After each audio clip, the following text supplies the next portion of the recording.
One dying wish, one broken promise, his world about to end. His father's dying breath leaves one wish: protect the family. His mother hides her grief, forcing a smile as she packs his lunch. His little sister's carefree giggle only adds to the weight on his shoulders. Every promise breaks the second he steps outside, where his bullies have already picked a new target. Shuichi tries to play hero but only gets a furious, mocking dare back. The girl he's protecting tells him to back off. She knows what these guys can do. Through the pouring rain, blinding headlights come tearing straight at him. He turns just in time to see the truck about to end everything. As the wet pavement swallows his vision, one thought keeps echoing in his mind. Broken on the asphalt, barely conscious, he can only ask himself, is this really how it ends? But as his life slips away, a strange blue light appears, drawn straight to his last thoughts of family. Faces flash before his eyes, the people he couldn't protect, his final, silent apology to all of them. His biggest regret was never his own death. It was knowing they'd be the ones left crying. As the crowd closes in and his life bleeds out onto the street, something else is already pulling his soul into the unknown. His consciousness doesn't wake up in some afterlife, it wakes up soaring over an entirely new world, the magic continent of Arcanus. Down below, a massive crowd's gathered for God's blessing, the continent's biggest sacred event of the year. It's the one day kids can offer up their most prized possession for a shot at real greatness. Land a good enough offering, and a divine spirit shows up to unlock your kid's potential as a magician. But let's be real, this blessing isn't for everybody. The gods don't want your candy, they want jewels. For the rich folks, a pair of dazzling sapphire earrings is basically the entry fee just to get noticed. One smug noblewoman flaunts her offering like it's a done deal, because obviously money buys divine favor, right? But the real gossip's about another family, the Ryans, who have apparently bet their entire fortune on today. And right on cue, like they scripted it themselves, the family everyone's whispering about makes their entrance. The Ryans stroll in looking every bit the noble family, but everyone's wondering the same thing: will this desperate gamble actually pay off? Family head Holt Ryan stares straight ahead, a man who's already thrown everything he has at one single hope. Every ounce of that hope is riding on his two youngest, Lucas and Julia, the family's supposed prodigies. The officiant's voice booms across the hall, calling the next kid up to the stage. Little Julia Ryan gets the call, and just like that, her whole family's future is riding on her tiny shoulders. With shaking hands, she offers up her most treasured possession, a small golden tiara. The second it touches the altar, a brilliant blue magic circle bursts to life beneath her feet. The whole hall lights up in crackling energy as divine power comes roaring through. One noblewoman gasps in disbelief. That's the legendary blessing of the thunder god Kaiha himself. And it's a level 7 blessing, a feat nobody's pulled off in over 12 years. The crowd absolutely loses it, convinced the Ryan family just struck gold with an unmatched genius. When the blinding light finally clears, little Julia's just standing there, completely unbothered. She looks around, adorably confused by all the noise, while her parents are already in tears of joy. But the crowd starts whispering, sure, the tiara was nice, but it's not exactly a family bankrupting offering. All eyes turn to her brother Lucas, who's smugly clutching what everyone assumes is the family's real trump card. He straightens his cravat like he's got nothing to prove, getting ready to blow his sister's offering out of the water. With one last nod from his father, Lucas is sent off to secure the family's entire legacy. An attendant unveils the offering, and it's not a jewel. It's an ancient, ominous-looking sword. The crowd immediately recoils, sensing something seriously demonic coiled inside that blade. But Lucas just smirks, pouring his energy into the sword to summon none other than the legendary god of fire himself. His family's hopeful faces flash through his mind, a reminder of exactly what's riding on this. Spectators finally realize it: the Ryans just bet their entire future on one priceless, forbidden relic. The boy walks toward the altar, carrying the full weight of his family's desperate gamble on his shoulders. The moment steel meets stone, the magic circle erupts into a raging, blazing vortex. The power's so massive it rips straight through the roof, painting the entire sky a hellish crimson.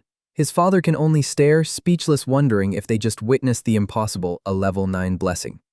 Every torch in the hall roars out of control, feeding off the raw magical overflow. A fiery maelstrom erupts from the altar, threatening to swallow the entire hall whole. But right in the eye of the storm, Lucas stands completely unfazed, like this inferno was made just for him. The demonic sword hovers before him, fully awakened now, just waiting for someone to claim it.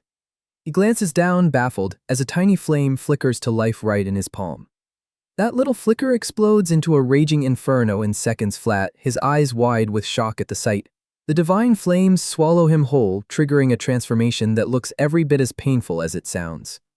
From the ashes, a new figure rises, hair turned a spectral blue, gripping the legendary blade like it was always his. The cataclysmic power finally dies down, leaving nothing behind but a scattering of glowing embers. Outside, the crimson sky clears up like nothing ever happened, leaving the whole world stunned into silence. Holt frantically scans the stage for the spirit's messenger, but there's nothing there. Just an eerie, empty silence. His daughter's gasp yanks everyone's attention right back to the altar for the shocking final reveal. Instead of a divine blessing, Lucas gets violently launched backward by some unseen force. A shattered lollipop clatters to the floor, a pretty on-the-nose symbol for the family's shattered dreams. The boy hits the ground hard, eyes wide with the shock of an absolutely catastrophic failure. His little sister can only watch in horror, tears already streaming down her face. Panic breaks out as the whole family rushes to their fallen son's side. His parents desperately try to shake him awake, minds spinning at how badly this just went. The officiant delivers the verdict in one devastating sentence: the god rejected him. Lucas Ryan, the family's greatest hope, just got publicly humiliated by the very source of magic itself. Unseen by anyone in the crowd, Shuichi's drifting soul quietly descends onto the fallen boy. Meanwhile, way off in the fiery divine realm, the god of fire is throwing an absolute tantrum. The reason? That cursed sword, an old enemy he's never once forgiven. He draws a blade forged from pure magma, ready to finally settle this ancient grudge. But his big dramatic act of vengeance turns out to be just a tiny puff, enough to snuff out the boy's soul, that's it. The god of 10,000 fires smugly calls it mercy, seeing as he only wiped out the kid's soul. Real generous of him. His little attendant spots a problem though. Some soul from another world just moved right into that body. The god just scoffs, writing the otherworldly soul off as some insignificant pest not worth his precious time. Case dismissed as far as he's concerned. Now it's back to the real business, appraising the loot. Down below, the rejected boy's eyes snap wide open, except the soul behind them isn't his anymore. Turns out the fire god isn't the only one tuning into this cosmic soap opera. Deep in the heavenly source cave, the god of martial arts picks up on a disturbance. His eyes flare up with divine light as he zeroes in on exactly what's bugging him, and whatever he's looking at makes him scowl like he just smelled something rotten. With one deliberate step forward, he decides it's time to make his presence known. He slams his foot down and the very fabric of his own divine realm cracks under the pressure. This isn't just some outburst, this is a declaration of war against the heavens themselves. He stomps again, pouring every ounce of his godly fury into the blow. The celestial plane just shatters like glass, unable to hold back his rage. Because if there's one thing this god absolutely cannot stand, it's a cheater getting a second shot. The god of martial arts squares up against the cosmic entity that governs the very laws of this world. He boldly accuses it of deliberately keeping him from reaching true greatness. The cosmic horror doesn't bother with words, it just bears a maw full of razor-sharp teeth. It lunges forward, a shadowy behemoth aiming to swallow this defiant god whole. A torrent of dark energy blasts from its mouth, aimed straight at obliterating him. The beast roars, dead certain its overwhelming power will crush any resistance thrown its way. But the god just smirks, winding up a punch that crackles with pure divine might. He unleashes a fist packed full of concentrated fury, ready to meet this thing head-on. His golden strike collides with the darkness in one cataclysmic explosion of raw power. One reality-shattering punch later, and he's proven that even cosmic horrors should fear a god's wrath. The god of martial arts stands victorious, the once terrifying entity now nothing but a memory. Reality itself swirls around him, still reeling from the sheer force of that punch. Point made, he turns his back on the wreckage and strolls off into the light. A smug grin spreads across his face. Victory always did taste sweet. He scoffs, thoroughly unimpressed, declaring the so-called source of all power was never any match for him. But his victory lap gets cut short by a tiny, frantic light zipping straight toward him. It's his attendant's spirit, a ridiculously jacked little fairy screaming his name in a full-blown panic. He catches the tiny fairy midair, annoyed that anything would dare interrupt his grand exit. That annoyance turns to genuine shock when he senses a familiar aura's been snuffed out. His former partner is gone. The fairy shows him a vision of destruction, leaving the god wondering just what disaster hit the Arcanus continent. He fumes, remembering the days when martial arts reigned supreme and magic wasn't even in the conversation. His tiny muscle-bound attendant scolds him for letting his own pride turn him into a cosmic pushover. But the god just smirks, claiming he's simply too cool to bother spreading his own teachings around. Suddenly, a flicker of flame appears above him, a sign that destiny's calling. The fairy reminds him of his one real duty, securing the future of martial arts. With a heavy heart, he finally accepts that it's time to pass on his legacy. He steps into the void, ready to go find a successor actually worthy of his power. His divine essence rockets across the cosmos, a single star searching for a new home to land in. Meanwhile, Shuichi's soul drifts through the darkness, confused by the voices, wondering if this is what the afterlife actually looks like. His eyes snap open, except they're not his eyes anymore. He's just been reborn into a whole new world. His consciousness gets flooded by the face of one very grumpy, very jacked deity. He wakes up with a splitting headache and one very urgent question: where the heck is he? A booming voice announces itself as Mars, the god of martial arts, here to hand out a blessing. All he can actually see are tiny lights floating around a ridiculously fancy, oversized bed. Then a whole swarm of tiny, absurdly ripped fairies zips into the room, announcing their master's grand arrival. Shuichi just stares, completely baffled by this whole bizarre situation. Before he can even process what's happening, a golden beam of divine light slams straight into him. His eyes blaze with power as he takes in a level 9 blessing. Every limit on his potential just got wiped out. The sheer power surge leaves him completely drained and he collapses right back onto the bed. Coming to again, he struggles to wrap his head around a god-tier power-up he never even asked for. His first real thought, wondering if every single fairy in this world comes pre-installed with a six-pack. The whole situation has him spinning, trying to piece together how he even ended up here. His mind flashes back, the truck, the rain, the whole life he just left behind. Then a jolt of understanding hits him like an actual bolt of lightning. He's suddenly slammed with an entire lifetime of memories. He's inside the body of Lucas Ryan. A bitter laugh slips out of him. Is this some kind of cruel cosmic prank? He's been reborn as a total failure, a kid the gods already tossed aside, and soon, probably his family too. Staring down at his own glowing hands, his mind goes right back to the family he's now failed to protect. He's been handed a blessing straight from the god of martial arts, and he doesn't know the first thing about throwing a punch. A broken lollipop rolls into view, the perfect little symbol for his brand new shattered life. His spiraling gets interrupted by a small, timid voice calling out from the doorway. A little girl stands there, tears in her eyes, calling out for her big brother. Her whole face is a mess of tears, heartbroken over what she thinks happened to her brother. Shuichi jolts upright, instinctively pulling the crying girl into a protective hug. She sobs that she was terrified, having heard whispers he might never wake up again. He gently comforts her, piecing together that this is Julia, his new little sister. A wave of guilt hits him hard. Those tears are for a brother whose soul has already vanished for good. He makes a quiet new promise right then: he'll protect this family and he'll put his newfound power to good use doing it. As the sun rises on a brand new day, it brings with it just a glimmer of hope. The scene shifts to a grand altar, a sign that his real journey is only just getting started. Meanwhile, in some dark, forgotten corner of the cosmos, a stone angel stands silent watch. But this sacred spot has been tainted, the statue's actually weeping tears of blood. The divine figure cracks apart and bleeds, a chilling omen that something long forgotten and evil has stirred. Its entire form dissolves into a pool of darkness, swallowed whole by something truly malevolent. From the shadows steps a mysterious woman, confirming that her ancient enemy has finally disappeared for good.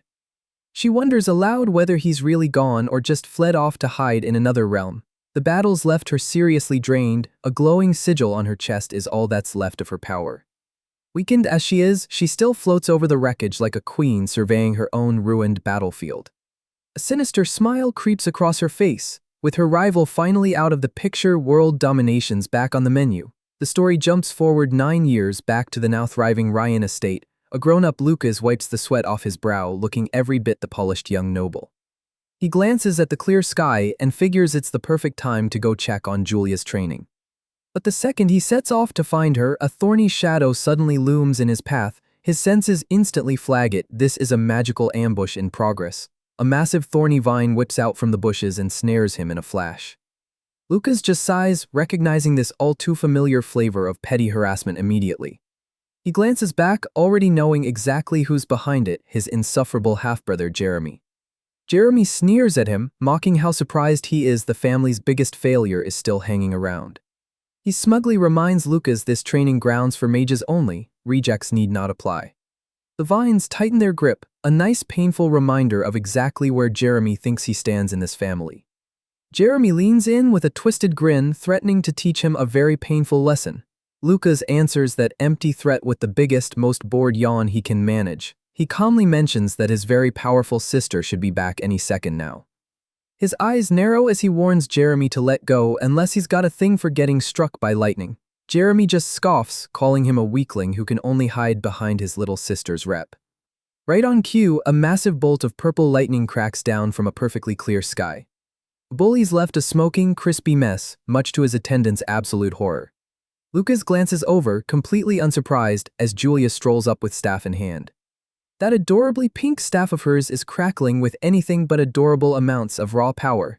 The now grown-up Julia delivers one chilling warning: mess with her brother again and she won't be holding back next time. Julia puffs out her cheeks, thoroughly unimpressed by the bully's pathetic little attempt. She steps up, staff ready, promising to get her brother out of that thorny mess. With one flick of her wrist, the magical restraints just crumble into useless scraps. Lucas gives her an affectionate pat on the head, much to the defeated bully's dismay. Then he turns to Jeremy, smugly asking if the lessons finally sunk in. Jeremy can only seethe, utterly humiliated by the two of them. He and his attendant make a comically fast exit, not eager for a second helping of Julia's lightning. Lucas notes she actually went easy on him, which honestly just shows off her insane control. Julia asks why he keeps hiding his own strength, reminding him their secret's totally safe with her. He just smiles, playfully calling her his shield, a title she happily accepts. Lucas walks off with a quiet confidence that's a world away from the failure everyone else sees. His mind drifts back 9 years to the very day his new life actually began. He remembers waking up to his father, fully bracing to get disowned over his public humiliation. But what happened next was the absolute last thing he expected. Instead of a cane coming down on him, it just clattered harmlessly to the floor. His father pulled him into a tearful hug instead, just grateful his son was alive. That unexpected show of love left the newly reincarnated boy completely stunned. Busy commander or not, Holt Ryan proved that day he was a father before anything else. When Lucas picked martial arts over magic, his father sent him a letter full of nothing but support. He even pointed him toward a secret book hidden away in the armory to kickstart his training. He remembers sneaking through the mansion's forgotten corners, guided by nothing but a single candle. That letter from his father was exactly the spark he needed to set his real plan into motion.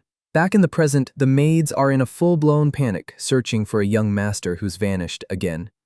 They gossip freely, convinced the magicless boy will get booted from the family any day now. Their conversation gets cut off by a sudden tremor shaking the entire estate. The maids just shrug it off as some earth magic practice, completely clueless about what's actually causing it. But deep underground, a fist slams into solid rock, the real source of all those mysterious quakes.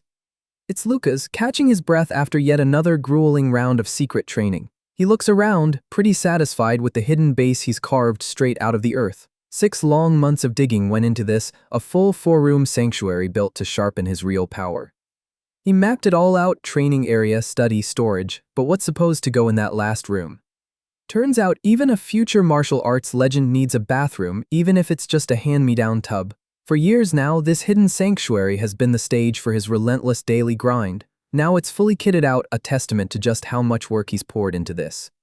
His training always kicks off with the same specific, very glowy little ritual. He mixes up a mystical concoction, a bubbling purple brew that looks almost alive. After a brutal workout, he soaks in that medicinal bath, step 1 of mastering magical martial arts. For 3 straight years, he's followed the forbidden teachings of a book he stumbled onto, Chaos Alchemy. The results speak for themselves. He boasts a level 5 magic attack couldn't even scratch him. With his defense basically airtight, it's time to focus on the other side of the coin, offense. He grabs a sword, ready to put it to work on the training dummy. Firm grip, steady focus, he's about to unleash everything that blade's got. In a blur of motion, he unloads a flurry of strikes, shredding the target with blinding speed. His eyes stay locked in, every single movement calculated down to the millimeter.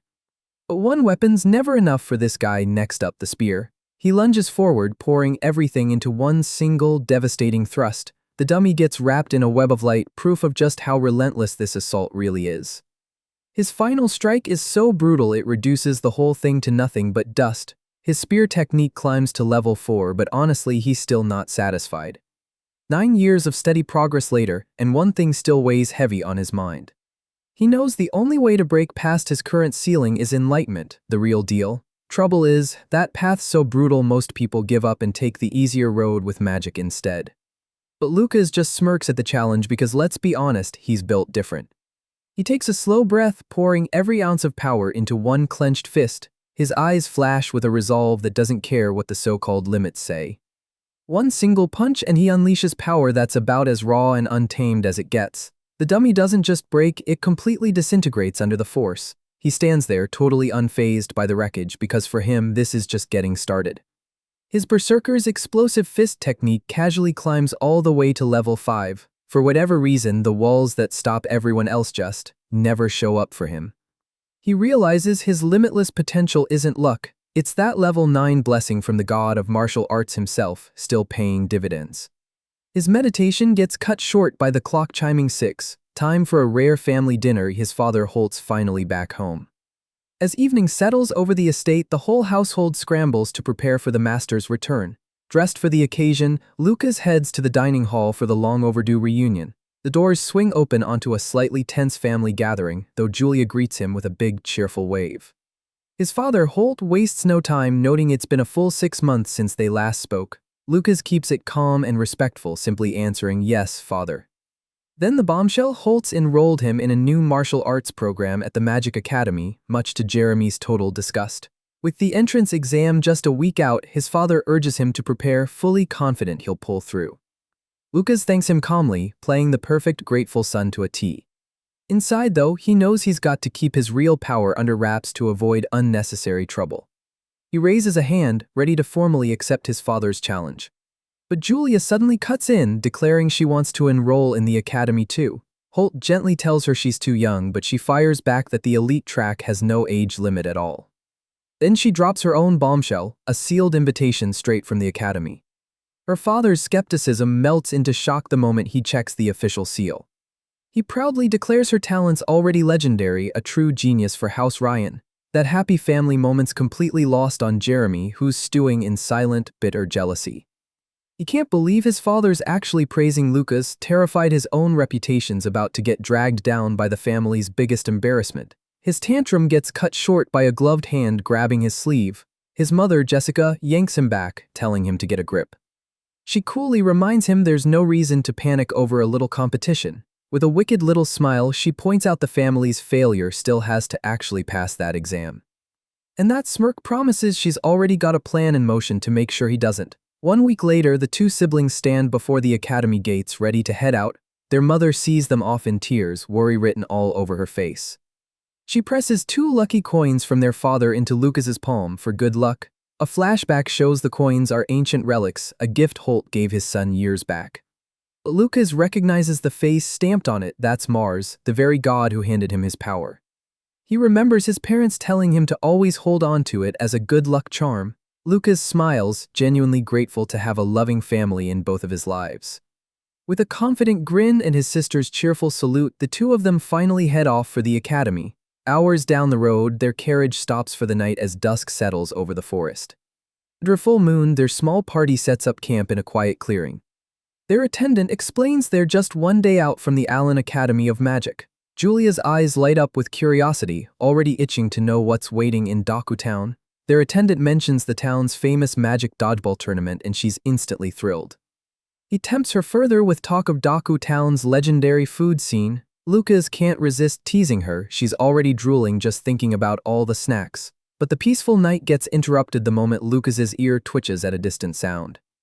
His enhanced senses lock onto 13 riders, closing in fast from 2 kilometers out. He casually asks their attendant about bandits, who brushes off the idea as pretty unlikely. But Lucas knows his training hasn't failed him yet. This is no mistake. He glances at his clueless sister, well aware their little party of 5 just got a whole lot more dangerous. Lucas stands up abruptly, warning everyone to brace for a group closing in fast. His companions just stare back, confused. They can't hear a single thing in this silent forest. But a hand tightens around a sword hilt, and just like that, the time for questions is over. Their attendant barks the order, weapons out now. He might not know how the kid sensed it, but he's not about to ignore a warning like that. A gang of ruthless bandits comes thundering through the trees led by a scarred man in an eye patch. Their attendant can only stare in disbelief. The kid's impossible warning was dead on. Their leader cackles, calling this road a goldmine full of rich nobles headed to the exams. His greedy eyes land on the siblings, already pricing them out for the black market. Sir Forden draws his blade, furiously reminding them exactly what it costs to lay a hand on nobility. The bandit boss just scoffs, ordering his men to cut down the guards and grab the kids. The guards rally around their commander as the outlaws come charging in for the attack. With a smug grin, the leader raises his blade, ready to claim his prize. Steel crashes against steel as a desperate fight for survival breaks out in the clearing. The guards fight back hard, managing to knock one of the charging bandits clean off his horse. Their leader's face twists in fury. Turns out these nobles aren't going down without a fight. Sir Forden proves he's way more than just an attendant, his blade a blur of deadly precision. Eyes like steel, he vows to protect Lady Julia even if it means taking on the whole gang solo. He charges forward, a one-man army carving straight through the stunned outlaws. The loyal knight urges Lucas to grab his sister and run, ready to sacrifice himself to buy the time. Lucas is taken aback not by the danger but by the man's sheer, unwavering devotion. But the tide turns fast as a fiery explosion tears through the remaining guards. The bandit leader smirks, revealing a mage in their ranks, much to Forden's horror. Outmatched and desperate, Forden screams for the kids to run into the forest. His final command gets cut short as a blade strikes him down, his loyal service ending in tragedy. Lucas screams in horror, watching their loyal attendant fall right in front of him. Sir Forden collapses, his body run through by a bandit's cruel blade. Even beaten down, the old knight vows to protect the children with whatever breath he's got left. Lucas knows the man's no match for a mage. His whole plan to stay hidden is officially dead. Memories flood his mind. Forden was never just a guard, he was family. One thought burns through everything else: he will not let another family die on his watch. He gently pushes his sister behind him, his fist already clenching with resolve. With cold fury in his eyes, he announces he's stepping into this fight. Julia can only nod, her small voice telling her brother to please be careful. In a blur of motion, Lucas explodes forward, a silent storm of vengeance. Sir Forden unleashes one final desperate slash, refusing to go down without a fight, but his strength finally gives out and the old knight drops to one knee. Bandit leader moves in for the finishing blow, ready to end the loyal knight's life. Forden's eyes blaze with defiance, ready to meet his end with his honor intact. Then an unseen force slams into the bandit, sending him staggering backward. The outlaws just stare, completely baffled by whatever the heck just happened. A golden streak of light zips through the clearing and finds its first unlucky target. The strike lands with pinpoint accuracy, a blur of light and shadow. In a flash, the bandit's disarmed, his weapon clattering uselessly to the dirt. Lucas's hand glows with a fiery aura, revealing exactly where all that power's coming from.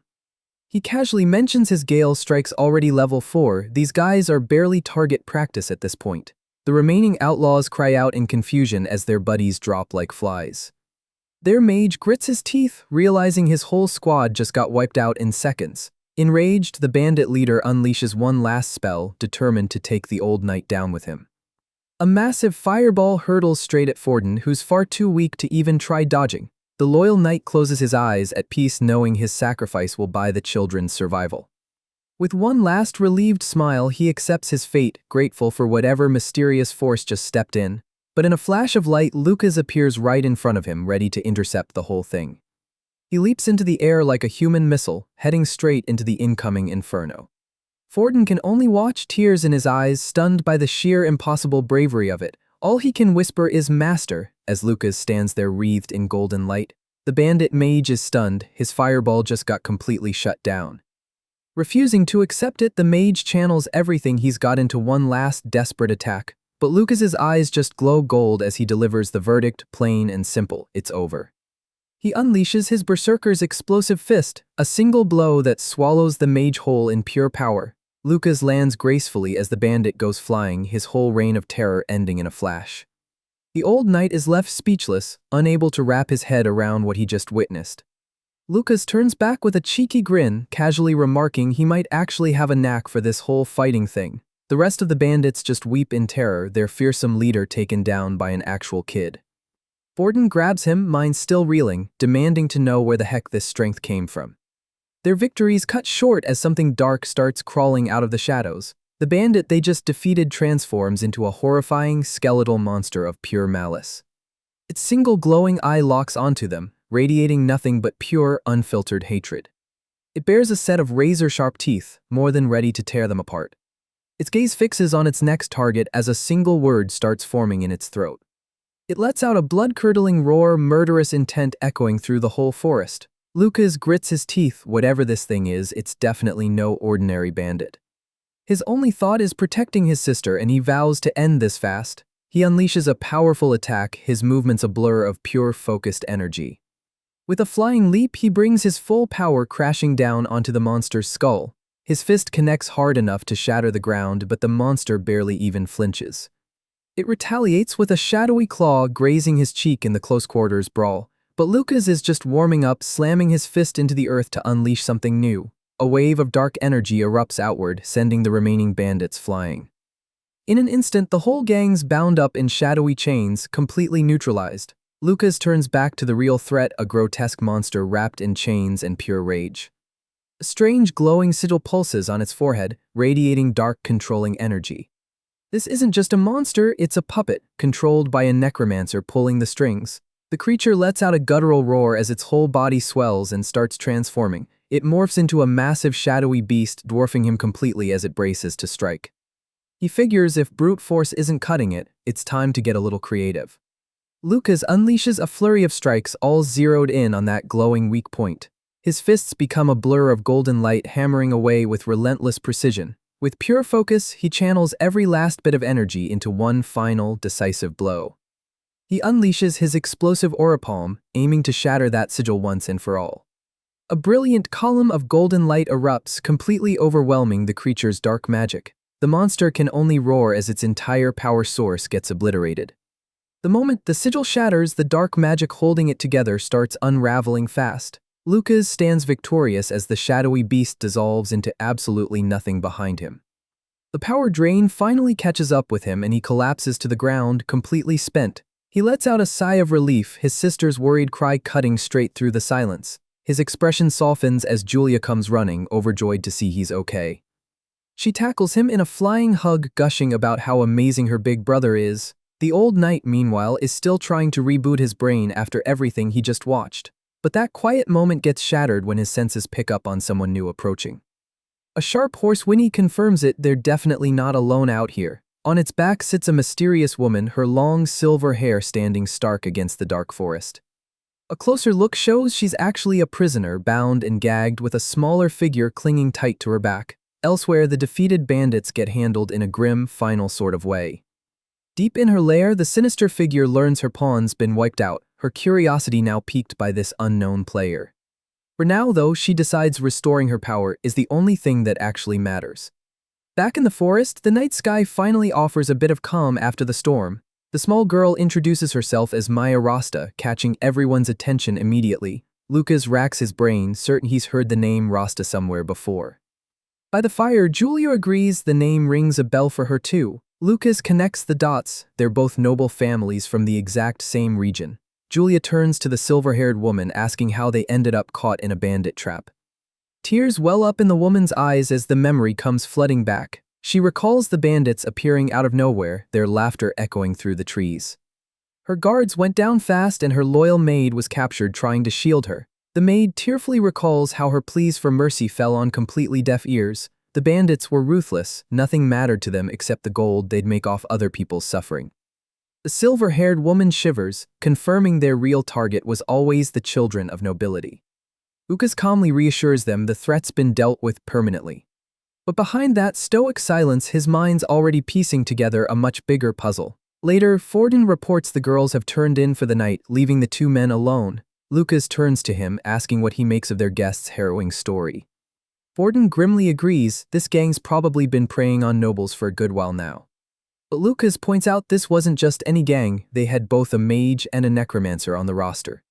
The old knight's eyes go wide as the full weight of that finally sinks in. Lucas concludes there's a genuinely terrifying demon pulling the strings from somewhere in the shadows. Forden vows to report all of this, hoping to forge an alliance with the powerful Rasta family. As morning breaks, Lucas offers up a suggestion to avoid any more unwelcome surprises. The next day, arriving in Dokutown gets met with Julia's outrage over their now cancelled sightseeing plans. He explains bandit allies could still be lurking around, making a straight shot to the academy the only safe move. He gently asks for her understanding, her safety's his #1 priority right now. Silver-haired Maya quickly backs him up, siding with the cautious call. But logic does absolutely nothing to stop Julia from pouting, much to his exasperation. A sly grin crosses his face as he comes up with the perfect way to smooth things over. He promises a trip to the gourmet district later, a bribe that wins her over instantly. The siblings press their faces against the carriage window, practically glowing with excitement. Their carriage rolls into a breathtaking cityscape, the largest town outside the imperial capital itself. The streets are a vibrant, bustling hub, alive with the energy of the crowd. Even the locals are in awe of the place, a thriving metropolis second only to the capital. Maya's just as enchanted, a welcome change of scenery after that dark forest. Lucas watches the girl's excitement with a quiet, knowing smile. A flicker of nostalgia crosses his face, something about this place feels strangely familiar. He realizes it's echoing the energy of the city he left behind back in his old life. Their sightseeing gets interrupted by a clown selling screaming mandrakes, much to Julia's horror. That fear evaporates fast though, replaced by hunger as visions of pastries dance through her head. Lucas comes back with an armful of treats, much to his sister's absolute delight. The girls bond over a pink donut, their friendship blossoming right in the middle of the chaos.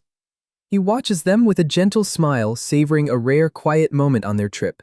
Bellies full, the carriage rolls on toward their final stop. They finally reach the grand gates of the academy, where Sir Forden has to say his goodbyes. Lucas confidently reassures him, promising to keep his sister safe. Julia playfully tackles him, insisting she'll actually be the one doing the protecting. He just pats her head with a grin, more than happy to lean on his genius of a sister. Forden watches the exchange with a bittersweet look, his job's done and the rest is up to them now. Maya watches the two of them with a curious smile, intrigued by the powerful yet playful pair. Forden watches them walk off, his duty finally fulfilled as a new chapter begins for the kids. Julia gushes on and on about her new friend, completely oblivious to the little romance brewing right beside her. Maya can't help but feel a spark of gratitude, genuinely drawn to these kind-hearted siblings. Her heart flutters a little, realizing her admiration for Lucas might be turning into something more. But then Forden suddenly recalls a crucial piece of shared history between the two of them. He reveals Lucas and Maya were actually once engaged childhood sweethearts, destined for something big. That is, until Lucas's public failure shattered the whole arrangement and branded him a talentless reject. Now they're standing before the Allen Academy of Magic, one of the most prestigious schools in the Empire. It's a place where mages get forged over 6 years, mastering the elements to earn their place in the world. But for the truly gifted, a special exam offers a fast track straight to graduation, a challenge Lucas looks more than ready to take on. His eyes narrow as he explains the special exam's a shortcut reserved for the truly exceptional. Julia pouts, bummed she won't get to take the exam alongside her new friend Maya. He reassures her that Maya's already headed off with her family, safe from any more danger. Lucas shifts her focus back to the task at hand, promising they'll all be classmates soon enough. Spirits lifted, Julia's all fired up and ready to go track down the reception desk. Their arrival draws a crowd right away, onlookers gushing over the adorable sibling duo. But their search gets cut short by a calm voice stopping Julia in her tracks. The voice belongs to Mina, the impeccably dressed vice president of the student council. She leans in with a smile, assuming this little girl must have just snuck in to tag along with her brother. But Julia proudly declares she's here for the exam too, leaving the vice president completely baffled. Mina connects the dots. This little girl might just be the elite division's special recruit. A knowing smile spreads across her face as she confirms it. She kneels down, warmly greeting her by full name, Julia of the Ryan family. Julia's taken aback, wondering how this total stranger already knows exactly who she is. Mina waves off the question, completely ignoring Lucas as she leads the little prodigy away. But Julia quickly reminds her that her brother's here to take the exam too. The vice president's flustered, having completely forgotten about the boy applying to the martial arts department. Just then, a smug voice cuts in, mocking anyone dumb enough to practice martial arts at a magic academy. Lucas finds himself surrounded by condescending glares, realizing the prejudice here runs bone deep. His sister puffs her cheeks in fury, declaring these arrogant mages are really just weak trash underneath it all. Lucas just scoffs internally, writing the whole crowd off as background noise. Her fiery little defense leaves the vice president and everyone else completely speechless. Mina quickly composes herself, a bit embarrassed by that momentary slip. She turns to the boy who started it all, finally addressing him by name. With a professional smile, she offers to walk Lucas through the registration process. He's pleasantly surprised she's one of the rare few here who's not treating him like garbage on site. They're led into a massive, sun-drenched hall where the exams are about to kick off. Mina conjures up their official exam emblems from a swirl of magic paper. She tells them to wear the emblems, they've got their unique exam numbers baked right in. Lucas explains the exam breaks down into 3 parts, starting with a test of raw magical potential. Next up, the second test measures how sensitive you are to the elemental spirits. And finally, they gauge your destructive power by letting you loose on a dummy puppet. Lucas asks if martial artists have to sit through the same magic-focused exam, and Mina confirms it, all in the name of fairness. He internally scoffs, figuring the academy just never bothered making a real martial arts test. With a crack of his knuckles, he decides this is exactly the opening he needed. He's determined to show them just a fraction of his real power, enough to shatter every bit of their prejudice. The first exam kicks off in the potential measurement room where applicants line up to touch a magical device. The proctor's already staring in disbelief, attention locked on one particular student. The old man dramatically calls it unprecedented, a once-in-a-thousand-years moment. Guess which direction that miracle's actually pointing? Meanwhile, another applicant scores a flat 0, which somehow makes Lucas's measly score of 1 look downright impressive. Lucas lets out a bored sigh, thoroughly unimpressed by the so-called talent parading around him. Another applicant steps up, and the orb glows with a faint purple light. The crowd gasps as the proctor identifies that rare purple hue. A level 7 potential instantly marks her as one of this year's top prospects, but Lucas just scoffs, wondering why everyone's so blown away by such a mediocre showing. He calls out to his sister, time to finally stop holding back. The proctor overhears that and immediately breaks a sweat, wondering just what holding back could possibly mean. Julia places her hands on the orb and it instantly erupts in a blinding golden light. The golden glow intensifies, pulsing with power the Academy's genuinely never seen before. The entire hall gets swallowed in divine radiance, leaving every single student utterly speechless. The proctor's jaw hits the floor as the orb flashes a perfect 10, a legendary score. Even Mina's stunned, recalling a similar prodigy 2 years back but admitting this girl's on a whole other level. The golden light fades, leaving the little prodigy looking a bit dazed by her own power. The second the test ends, she leaps straight toward Lucas, beaming with pride. He catches her in a hug, proudly declaring his little sister's going to be one heck of a magician. But whispers ripple through the crowd, questioning how a genius and a loser could possibly be related. Lucas just smirks, knowing his plan's working perfectly. Nobody's dumb enough to mess with the brother of a certified prodigy. And right on cue, Julia fiercely defends him, proof his strategy's working. Her talent's the perfect shield for his nice, quiet school life. His mind flashes back to 3 straight years of work he's poured into exactly this plan. He's secretly used his own meridian art skill to boost her power, and the gamble's finally paying off big. The proctor announces the second exam, and Lucas knows this is where his whole master plan really shines. The students get herded like cattle toward the next hall for the compatibility test. Lucas and Julia step through the massive archway, ready to take on the next challenge together. They enter the compatibility test venue, a grand chamber where elemental spirits are already waiting.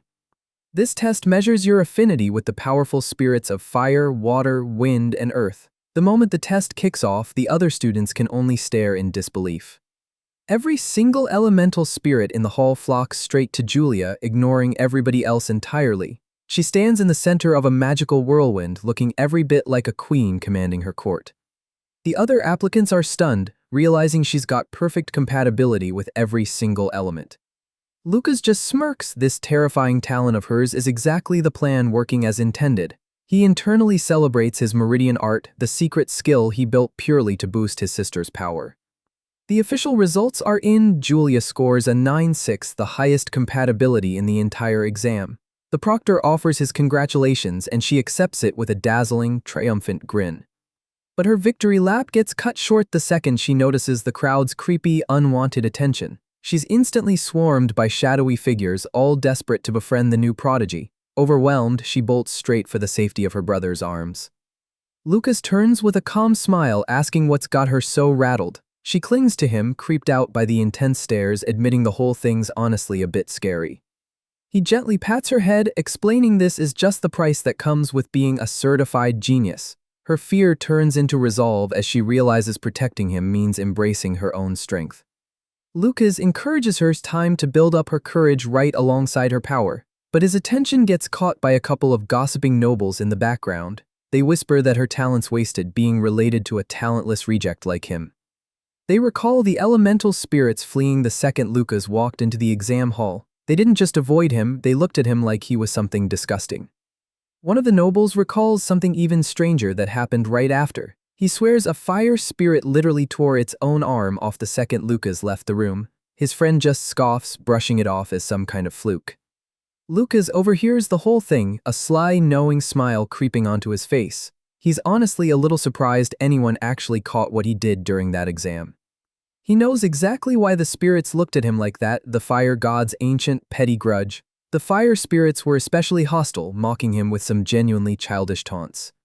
As he tried to walk away, one of them actually had the nerve to spit a tiny flame at him, so he casually flicked a pebble at it, a quick little reminder of who's actually in charge. Lucas scoffs, deciding a mere servant of the fire god has no business acting that arrogant. With the compatibility test done, he takes his sister's hand and leads her toward the final exam. He smirks, telling her he won't be going all out, he's still counting on her to be his shield. They arrive at the final venue, a massive arena built for testing raw destructive power. Their targets are a whole army of gleaming metal dummies just waiting to get obliterated. Hand in hand, the two of them walk toward the final stage, ready to close out this exam with a bang. A jealous student plans to take his frustration out on a dummy while his buddy worries the new prodigy's gonna wreck it first. A bully scoffs, insisting there's no way some little girl could actually destroy the thing. These dummies are made of special enchanted metal built to withstand anything short of a curse class attack. Lucas surveys the arena, a smirk on his face as he sizes up the sturdy targets. He clenches his fist, realizing this is the perfect chance to try out a level 6 skill. He cheekily decides the whole school's worth it just for equipment this good, leaving Julia thoroughly confused. The other students panic, begging the proctor not to spring any surprise tests on them. A stern proctor cuts through the noise, demanding everyone line up immediately. But a smug noblewoman steps forward, declaring the talent list should move straight to the front. Her eyes flare with a menacing red glow, a clear dare to anyone who'd disagree. She lets loose a powerful aura, glowing as she sizes up the competition. With a condescending huff, she dismisses the siblings as barely worth acknowledging, but the two of them just walk right past, completely unbothered by her little power trip. She blocks their path, every word dripping with condescension as she zeroes in on the young prodigy. Her eyes blaze with a genuinely terrifying intensity, a clear warning to the siblings. Julia immediately hides behind her brother, intimidated by the older girl's presence. She whispers to Lucas that this one's seriously creeping her out. Lucas steps forward, calmly asking the bully for her name. She proudly introduces herself as Ira Miranda, granddaughter of a powerful duke. The name rings a bell. The Mirandas are one of the 3 most powerful noble houses in the whole empire. The clan's legendary, having produced a world-renowned magician way back when. Then he remembers his own mother, Catherine, was a Miranda too. Small world, apparently. Lucas connects the dots. This arrogant girl standing in front of him is actually his cousin. She glares back, totally thrown off by his sudden casual line of questioning. He calmly reveals the family connection to the shock of pretty much everyone watching. Ira fumes, vowing to publicly humiliate the rude cousin she never even knew existed. Her eyes glow that menacing red again as she winds up a powerful spell. A magical sigil forms in front of Lucas, a curse meant to bend him to her will. She fires it off, commanding him to embarrass himself in front of the entire crowd. But Lucas just smiles, completely untouched by the mind control. Ira's fury hits such a peak she's practically a hissing cat at this point. He smugly asks about Miranda family etiquette, casting mind control on a relative you just met, classy. She's stunned, her best spell just failed. Turns out a weak curse doesn't stand a chance against a martial artist's will. Just then, the proctor calls his name, cutting the family drama short. Ira's rage immediately shifts targets, her finger now pointed straight at his little sister. She furiously declares she'll be taking first place, no way she's getting outdone by a kid. Lucas just glances at the floating scoreboard with a knowing smirk. The results are already in. Julia's sitting at number 1 and his arrogant cousin's a distant second. He decides right then that for his plan to hold up, Julia needs to stay right at the top. For now, though, he just hands his genius sister a piece of candy, thoroughly unbothered by the drama. Julia curiously pops it in, cheeks puffed out in total concentration. Turns out it's actually a glowing, angelic-looking potion he slipped her, a secret power-up in disguise. She coughs immediately, betrayed by the bitter taste of his treat. Lucas just smiles, explaining the rare potion will boost her power instantly. Just then, a booming voice calls his name, summoning him to the final test. As he runs off, Julia tearfully vows to never trust his cooking ever again. His boots kick up dust as he strides into the massive, sun-drenched arena. With a confident stride, Lucas walks up to the proctor, ready for his final challenge. The proctor instructs him to unleash his full magical power on the training dummy. Lucas calmly cuts in with a line that's about to stun the whole academy: "I can't use magic." The proctor just stares blankly, his brain absolutely refusing to process the words "no magic." He smirks, asking if a physical strike would count as an acceptable substitute. The crowd erupts in laughter, calling him some mountain hermit about to snap his own hand in half. The jeering dies down real quick once they notice his genius sister giving them a death glare. Julia puffs her cheeks in fury, convinced only her brother's orders are keeping these clowns from getting flattened. Ira's still baffled. How does someone so hopeless with magic completely shut down her curse? Julia proudly declares her brother's incredible, and it actually makes Ira blush, wondering if she misjudged him. But Ira quickly shakes it off, convinced the little girl's just blinded by naive hero worship. Her condescending thoughts get cut off by a reality-shattering impact from the testing area. Ira can only stare, that smug smirk replaced by pure, slack-jawed shock. The whole arena rocks with a massive explosion, leaving everybody wondering what in the world just happened. Let's rewind 2 minutes and see exactly how this chaos went down. Lucas calmly asks the proctor if he can use a physical attack instead of magic. The proctor just shrugs, saying the method doesn't matter one bit. Lucas smirks, recalling his power spikes hard every 3 levels and he's about to unleash his best. He visualizes his extreme flash technique, a flurry of strikes that's grown exponentially stronger over the years. Now at level 6, he channels a golden aura, well aware his power's operating on a whole different plane. He stomps his foot, cracking the ground beneath him as he winds up to strike. With glowing eyes and a fist crackling with energy, he lunges forward to deliver the hit. He unleashes his punch, a golden blur of pure power aimed straight at the unsuspecting dummy. The dummy's sensor flashes red, barely registering the impossibly fast strike before impact. His fist connects with explosive force, sending the enchanted dummy flying like an empty tin can. The target doesn't just break, it gets vaporized into a massive cloud of dust. All that's left is a shattered torso with a gaping hole punched clean through it. Lucas stands calmly in the wreckage, his point made loud and clear without saying a word. Ira is stunned, realizing that punch moved with the speed of wind magic and hit like a cursed glass attack. The crowd laughs it off as a fluke, but she's starting to realize she might be the only one seeing his real power. His calm expression only confirms it. This so-called failure is hiding a monstrous amount of strength. The proctor saves face by blaming a dummy malfunction, awarding Lucas full marks just to move things along. Lucas smirks, thankful the whole lot of them underestimated him, plans working perfectly, and his sisters already celebrating. But his shocking display gets overshadowed and forgotten just as quickly. Everyone else is too busy focusing on their own considerably less impressive attempts. Because now, all eyes are locked onto Julia's explosive once-in-a-generation talent. The little prodigy steps up to the plate, crackling with an intimidating amount of raw power. Purple lightning arcs around her staff, barely contained as she gets ready to cast. A massive magic circle ignites beneath her feet, bathing the whole arena in a violet glow. With a powerful shout, she unleashes her ultimate attack, the legendary lightning descent. A colossal bolt of crimson lightning smashes into the dummy, a spectacle of pure destructive force. Onlookers gasp, recognizing that rare red lightning, a power just one notch below divine. The rest of the students are left speechless, humbled by just how overwhelming her power really is.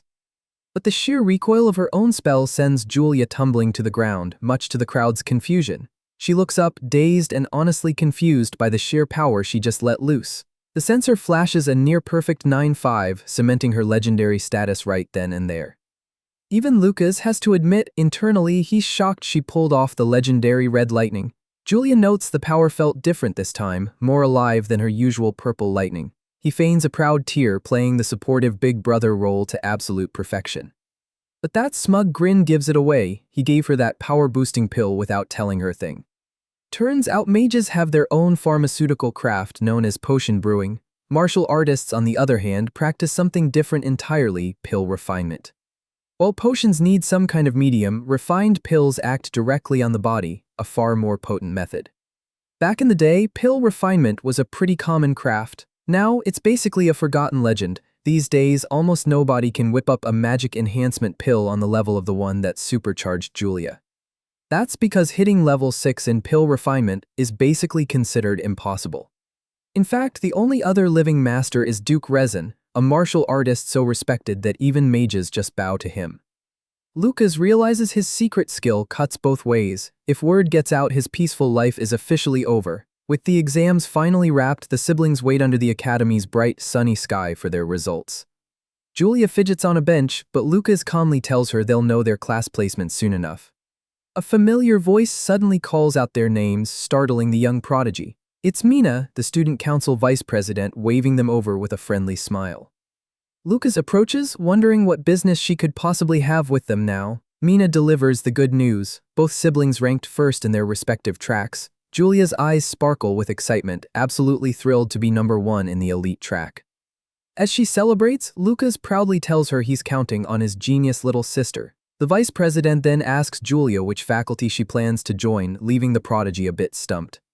Mina explains the 5 elemental faculties with a placement exam deciding their fate a year from now. Julia weighs her options, figuring the wind faculty suits her thunderous powers best. The vice president gets a little too excited, already trying to recruit the prodigy for her own faculty. Lucas smirks internally, realizing the talent scouting has officially begun. Mina offers to walk Julia to the girls' dorm and the little sister waves goodbye to Lucas. With his sister in good hands, Lucas turns toward his own destination, the martial arts department. A crowd gathers as class placements get announced, Julia's top rank landing as zero surprise.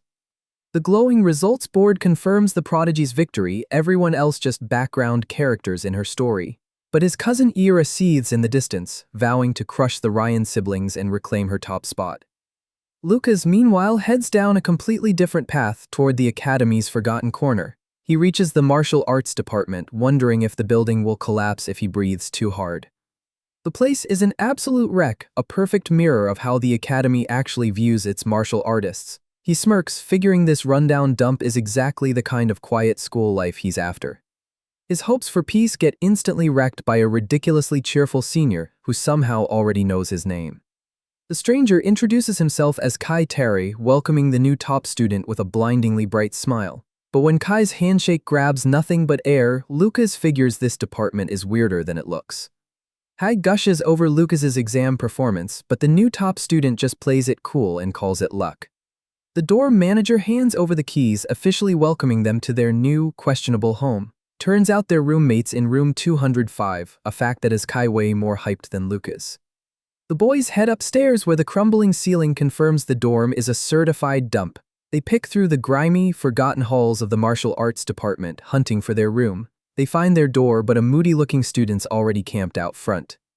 Their surprised roommates are already inside too, turning their duo into a full house. The new guys, Collins and Sharp, introduce themselves seemingly friendly enough, but Kai's face drains of all color, his cheerful vibe instantly swapped for pure terror. One glance at their shared room explains exactly why it's a dilapidated mess barely fit for living. Kai's utterly horrified by their new room, declaring it's worse than a barn. His noble sensibilities take another hit courtesy of a spider, and he questions Lucas's sanity for staying calm. The other roommates immediately peg him as a troublesome neat freak, unimpressed by his noble whining. But Kai's got a solution, pulling out a gleaming gold coin that instantly grabs everyone's attention. He offers the coin as a prize for cleaning the room, and his new roommates snap right to attention. Lucas notes the coin's worth a month's wages, confirming Kai comes from one of the Empire's 3 great houses. Kai complains he didn't enroll just to rot in a dump, and Lucas tries to talk him down. He almost calms down right before a massive spider dangles directly in his face. The noble instantly loses it, screaming that their room is basically a prison cell. Lucas warns him to keep it down because if the student council hears him complaining, he's a dead man. Thanks to the raw power of bribery, their dilapidated room is suddenly sparkling clean. Kai smugly pays up, promising to protect his new roommates with his family's influence. The others are dazzled by the gold, completely won over by their rich new friend. Lucas can't help finding Kai amusing, the self-proclaimed god of wealth. Their moment gets interrupted by the dorm manager arriving with their new school uniforms. He tells them to change quickly for the upcoming entrance ceremony. Kai is absolutely horrified by the cheap, ugly design, refusing to be caught wearing it. Lucas suggests they could petition the academy to improve their conditions during the ceremony. He slyly adds they might even score new uniforms out of it, and that instantly hooks Kai. The gullible noble takes the bait immediately while Lucas smirks at how easy that was. The grand hall awaits, a shrine to the academy's magical legacy. Lucas steps onto the polished floor, his worn boots standing in stark contrast to the opulence. With a confident stride, he walks into the ceremony, ready to face the academy's elite. The massive auditorium is packed, a sea of mages completely clueless about the powerhouse in their midst. Kai's impressed, but he quickly boasts this lavish hall doesn't even compare to his family's estate. Lucas scans the crowd for his sister, and Kai points her out, sitting in the prestigious front row. Julia sits among the best, her dazzling new uniform marking her as the academy's top prodigy. Kai points out their own seats are stuck in the nosebleeds, a clear sign of the academy's bias. Lucas just smiles, thinking his little sister looks completely at home among the elite. The other martial artists fume, realizing they've been shoved to the back like second-class citizens. Lucas sits calmly, his worn uniform a silent protest against the academy's prejudice. The other students murmur among themselves, completely oblivious to the storm brewing in the back rows. Suddenly, the hall's candles flare to life, heralding the arrival of a powerful presence. A massive fiery lotus erupts on stage, stunning the entire student body into silence. The source of this incredible display is a single hand, effortlessly shaping the flames. A figure descends from a stained glass window, announcing his level 6 fire mold magic with godlike authority. He declares himself the future archmage and the current student council president. The self-important prodigy struts in, more than ready to walk the new recruits through the point system. The crowd's instantly captivated, some swooning while others tremble under his sheer presence. Whispers of his monstrous talent spread like wildfire. A level 6 mage before graduation is basically unheard of. Theo explains that at this academy, everything runs on a competitive point system. He reveals every resource from rare skills to powerful familiars can be bought with the right amount. Annual labor earns a pittance, but the real money's in faculty events. Then he drops a bombshell. The new student tour was really just a point farming setup for upperclassmen. Lucas finally gets why the seniors were so suspiciously eager to help them out. Theo boasts about the student council's perks, with the president himself raking in 500 points a month. But his tone darkens as he mentions another, far more dangerous shortcut to getting rich. With a sinister grin, he reveals the most lucrative option of all, monster hunting. Behind the academy lies a mountain range crawling with magical beasts, a gold mine for the brave. Lucas clenches his fist at the mention of the Beast Mountains, a dangerous idea already sparking. Lucas smirks, realizing that dangerous mountain range is basically a custom-built training ground for him. Hours later, under the cover of darkness, his secret plan quietly kicks into motion. Back in the dorm, his new roommates are knocked out cold, completely clueless to his scheme. A stick of tranquility incense burns nearby, the secret behind their deep, uninterrupted sleep. With everyone out, Lucas slips out too, ready for his solo run to the Magic Beast Mountains. He notes the martial arts department's remote location is actually a huge strategic advantage. The only thing standing between him and his target is a massive wall at the edge of the school. He crouches low, channeling raw power into an explosive, gravity-defying leap. In a blur of motion, he clears the towering stone barrier with zero effort. Lucas soars through the night sky, leaving the academy far behind for the wild frontier. He zips through the forest with a grin, eager to test his skills on some actual monsters. His first target is a massive purple beast, greeted with a stylish, acrobatic kick. The creature's eyes go wide with shock, realizing it just picked a fight with the absolute wrong human. With cold focus, Lucas shatters its horn in a single devastating punch. The impact sends a shockwave rippling through the forest, kicking up a wall of dust. When it clears, the monster's lying defeated in a crater, completely out of the fight. A closer look shows its horn cleanly severed, a nice trophy from his very first hunt. Lucas lands gracefully, tagging his first kill as a huge black horn frog. He checks out his prize, knowing that valuable horn converts into a solid chunk of points. But his real goal is bigger. He wants enough points to claim a legendary skill once wielded by a god. Lucas surveys the vast mountain range where he's only got so much time to find his targets. His eyes flash gold as he activates a powerful perception skill to sweep the area. A wave of energy ripples out from him, mapping the whole forest for magical signatures. His search immediately locks onto a drooling maw lined with razor-sharp teeth. The source is a massive armored level 1 shell mouse, roaring defiantly. Lucas shatters its defenses without breaking a sweat, one precise chop to the head. He calmly orders the beast to sleep, revealing a technique built to neutralize his foes outright. Next up, a level 2 charging bat goes down to a single overwhelming punch. A level 3 magic crest leopard doesn't fare any better, his fist sending a shockwave through its body. The whole forest echoes with the sounds of his one-man monster hunting spree. Lucas smirks, pleased with his growing haul of alchemy materials ready for point conversion. But as he drags his loot through the woods, he clocks something off. The forest's gone eerily quiet. He crouches down, realizing every smaller magic beast has completely vanished. That kind of silence only means one thing: something a lot bigger is lurking nearby. He activates his perception skill again, sending out a golden pulse to pin down the new threat. His senses lock onto a powerful presence buried deep in the woods. He finds a massive dark cave, the den of whatever scared off every other monster around. A sinister purple aura seeps from the cave, marking a dangerous new opponent. From the darkness rises a massive shadow wolf, glowing purple eyes and a growl that means business. Lucas just grins, having finally found the apex predator he came here for. He notes the beast is a kilometer out and it's already sensed him right back. Lucas drops his bag of loot, ready to walk straight into that ominous aura. With a firm step, he plants himself right at the entrance of the monster's lair. His opponent is a massive level 6 icefire wolf, a genuine apex predator. The beast's eyes crackle with purple energy, its snarl promising a brutal fight. Lucas just smirks, wondering if he can turn its territorial instincts against it.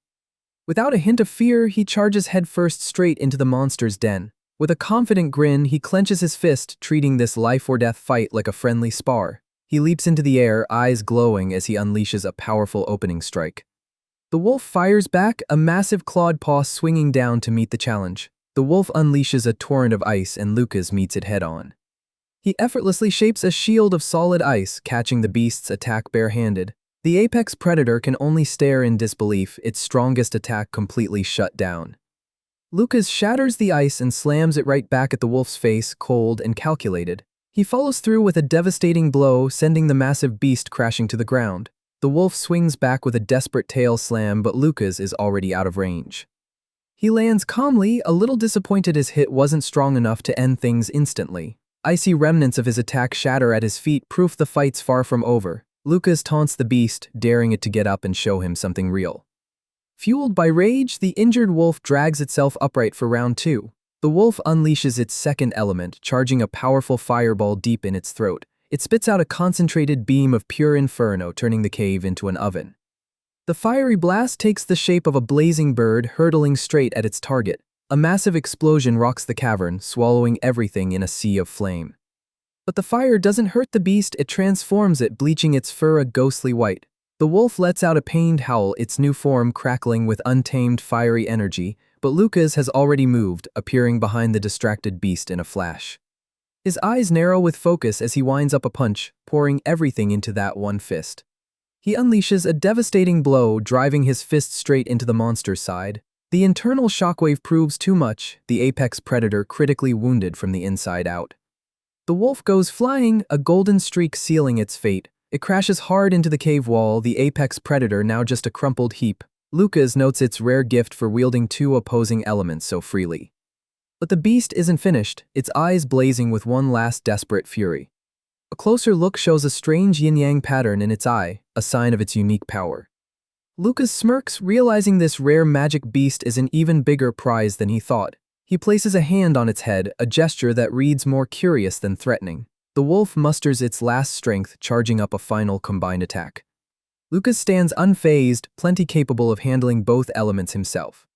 The beast unleashes a chaotic storm of fire and ice, its final desperate gamble. He realizes the chaos is really just steam, a byproduct of fire and ice colliding. Lucas slices through the mist with a golden arc of power, ready to end this. The wounded wolf finally breaks, turning tail to flee from this impossible opponent. With a desperate leap, the apex predator tries to escape its own humiliating defeat. But Lucas is already in pursuit, insisting this valuable prize isn't getting away. He reaches out, hand ablur as he moves to cut off the beast's escape. With a firm grip on its tail, he yanks the massive wolf clean out of the air. He slams the beast into the ground without effort, proving size doesn't beat skill. Lucas smirks, already tallying the massive point payout this rare creature's going to bring, but his celebration gets cut short as sudden movement catches him totally off guard. The wolf goes flying again, its pained roar echoing through the cavern. Lucas lands with perfect composure, the cracked earth beneath him proof of his own power, but the beast retaliates, unleashing a massive inferno shaped like a fiery phoenix. Unfazed, Lucas leaps straight into the blaze, a human missile aimed at the monster's head. The wolf unleashes another desperate torrent of flame, trying to burn its opponent out. Lucas cuts through the fire, his voice booming out a single command, "Be still." His fist smashes into the ground, unleashing a cataclysmic shockwave of golden energy. With pure focus, he pours everything he's got into this one devastating blow. The entire cavern explodes in a blinding flash of light, cracking the rock beneath them. The apex predator gets caught in the blast, its final thought just one question about its own mortality. Lucas decides he's got no choice left but to unleash his final all-out move. The wolf brings its massive paw down, aiming to crush him in a single strike. But in the aftermath, the apex predator lies defeated right at his feet. From the fallen beast, Lucas extracts two glowing orbs of pure elemental energy. He realizes he's holding the wolf's legendary beast core, a source of serious power. This rare core is the very essence of the monster's life force and magical ability. Core in hand, he offers the defeated beast a choice: servitude or oblivion. He smirks, graciously welcoming a powerful new subordinate into his service. This is a huge win. Even elite mages rarely manage to tame a level 6 beast. The one-sprowed predator now acts like a puppy, its will completely broken by his overwhelming power. He uses his own blood to forge a pact with the powerful elemental cores. The blood-infused orbs shoot toward their new host, sealing the deal. With a flick of his wrist, he sends the cores straight into the defeated wolf's mouth. The beast swallows its own power, now bound to a brand new master. A voice echoes in his mind, confirming the taming ritual went off without a hitch. The once ferocious apex predator now sits before him like an oversized, obedient puppy. He's stunned to realize he can actually understand the beast's thoughts, a direct link to his new subordinate. Lucas gives his new pet a name, Yuru, and the wolf accepts it without question. He realizes that by taming the boss, he's basically just crowned himself king of this entire mountain range. His new pet's eyes light up, ready to lead its master straight to the spoils of its old territory. The once ferocious wolf now gives its new master an affectionate, slobbery nuzzle. Yuru leads him to a ledge, proudly announcing its secret treasure is just up ahead. The loyal beast guides him deeper into the cavern, paws echoing off the darkness. Their path takes them past some sleeping cave dwellers, though Yuru couldn't care less. Lucas, on the other hand, is a lot less thrilled about the cave's overwhelming stench. He's led to a massive hoard of bones, jewels, and even a perfectly preserved level 6 beast. Lucas practically drools at the sight, realizing he's just stumbled onto a literal mountain of treasure. But Yuru corrects him, explaining this pile of junk isn't even the real prize. The wolf reveals its actual treasure, a massive stash of high-level beast cores. It casually mentions it already ate all the fire and water cores as a snack. Lucas realizes his new pet's a certified powerhouse, having taken down at least 2 equals to level up. He rewards the loyal beast with a glowing treat, which Yuru eagerly gets ready to devour. The wolf's eyes sparkle with joy, completely won over by its new master's generosity.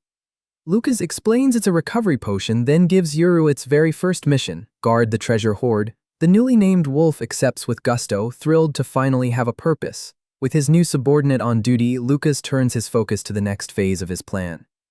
A sly smirk gives it away. He's more than ready for his first day of class. The scene shifts back to the academy as the sun rises on a new day. He casually strolls into the classroom, blending right in with the other students. Despite his all-nighter, a single yawn is the only clue to his secret monster hunting spree. He recalls Yuru's little interruption, a minor hiccup in an otherwise perfect treasure hunt. 8 o'clock rolls around, but the classroom stays eerily quiet. The students stare at an empty podium, the silence stretching into full-on awkwardness. Classmates start murmuring, wondering why their teacher's a no-show on day 1. High spirals convince the academy's prejudice runs so deep they forgot to even assign a teacher. Their debate cuts off at the sound of heavy, stumbling footsteps closing in on the door. A drunkard stumbles down the hall, kicking an empty bottle and cursing his life choices. The door swings open as a heavy book flies into the room, narrowly missing the students. Everyone else flinches, but Lucas just smirks, totally unfazed by the dramatic entrance. The disheveled man finally introduces himself as Sigurd, their new teacher, and declares class officially in session. Lucas's expression hardens, unimpressed by their new teacher's sloppy introduction. The man scrawls his name, Sigurd, on the board, barely bothering to face the class. He lets out a massive yawn, making it painfully clear this is the last place he wants to be. Kai's eyes bulge with fury, his noble pride thoroughly offended by the whole display. He whispers to Lucas in disbelief, wondering if this mess of a man is really their instructor. But a sudden, powerful shout from the teacher sends the whole class sprawling. Kai's left completely bewildered, no clue what just triggered that outburst. Lucas, though, smirks, catching the lightning-fast movement hidden inside all that chaos. He realizes their drunkard teacher is actually a level 6 martial artist, a true hidden master. Sigurd starts roll call, his sharp eyes eventually landing on his top-ranked student. Lucas answers up, his mind drifting to a quiet girl he noticed at the ceremony. He recalls her name, Tishi, her calm demeanor standing out from all the excited noise around her. The teacher's voice drones on, calling out the next name on his list. Sharp, roll call finally done, Sigurd snaps his book shut, ready to launch his questionable lesson. He suddenly remembers he forgot the textbooks and appoints Tishi as class rep on a whim. Tishi's completely caught off guard, pointing at herself in disbelief. Their teacher just points right back, confirming his lazy decision with a single glance. But Kai slams his desk, demanding a fair competition for the prestigious title of class rep. He grandstands about his wealth and status, certain he's the only one worthy of the role. His glorious speech gets cut short by a textbook to the face, courtesy of their new teacher.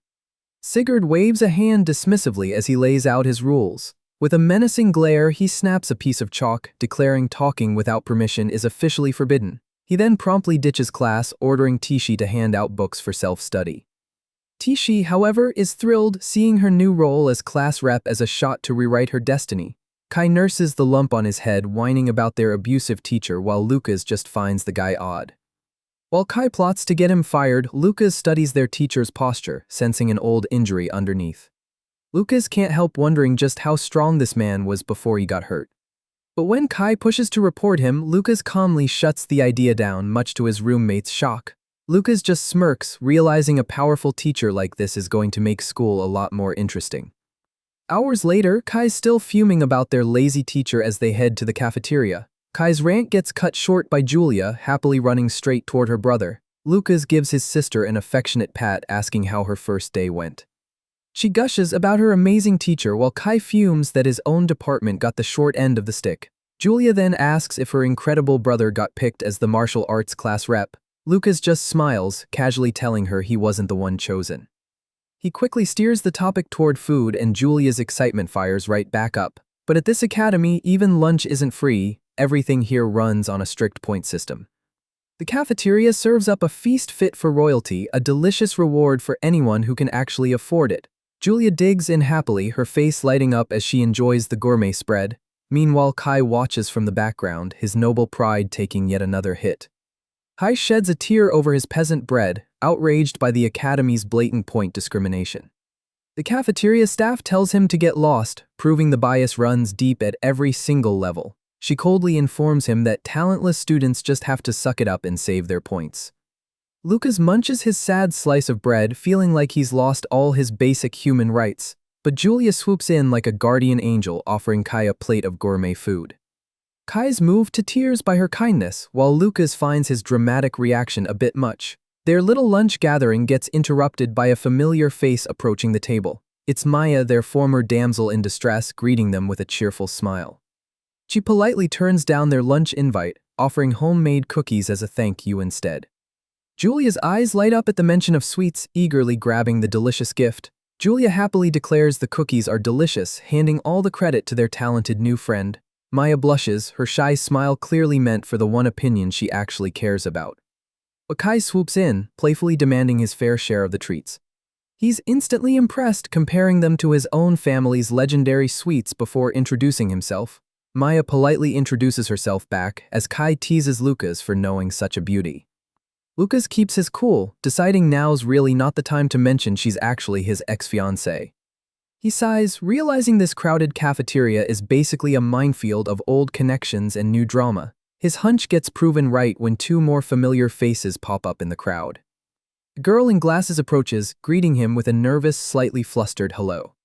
But their reunion cuts short as the student council president makes another absurdly flashy, fiery entrance. Lucas scoffs internally, unimpressed by the president's showy, attention-hungry magic, but then he overhears a secret. The so-called genius is faking his power with potions. Lucas munches on a donut, realizing the Academy's golden boy is nothing but a fraud. His thoughts get interrupted by a clumsy noise, a bottle clattering across the floor. Lucas's sharp eyes immediately lock onto the source of the disturbance. He spots their drunkard teacher, Sigurd, sneaking out of the cafeteria. A closer look reveals the man's crying, drowning some deep old sorrow in his drink. The teacher stumbles toward a secluded corner of the academy, trying to be alone with it. He fumbles with a door, his drunken escape anything but subtle. Nearby, other teachers gossip, confirming Sigurd's reputation as the academy's resident screw-up. The teachers hint at some tragic past, convinced Sigurd's a lost cause who can't be saved. Elsewhere, the academy's faculty meeting is off to a ridiculously lazy start. A blonde instructor looks on, clearly unimpressed by her colleagues' total lack of professionalism. She closes her eyes, steeling herself for what's sure to be a pointless discussion. An impatient finger taps the table, a signal it's finally time to get down to business. The board teacher finally calls the meeting to order, ready to get it over with. The headmaster announces the year's first major event, the magical beast taming competition. He explains it's a mandatory tradition for every new student at Allen Academy.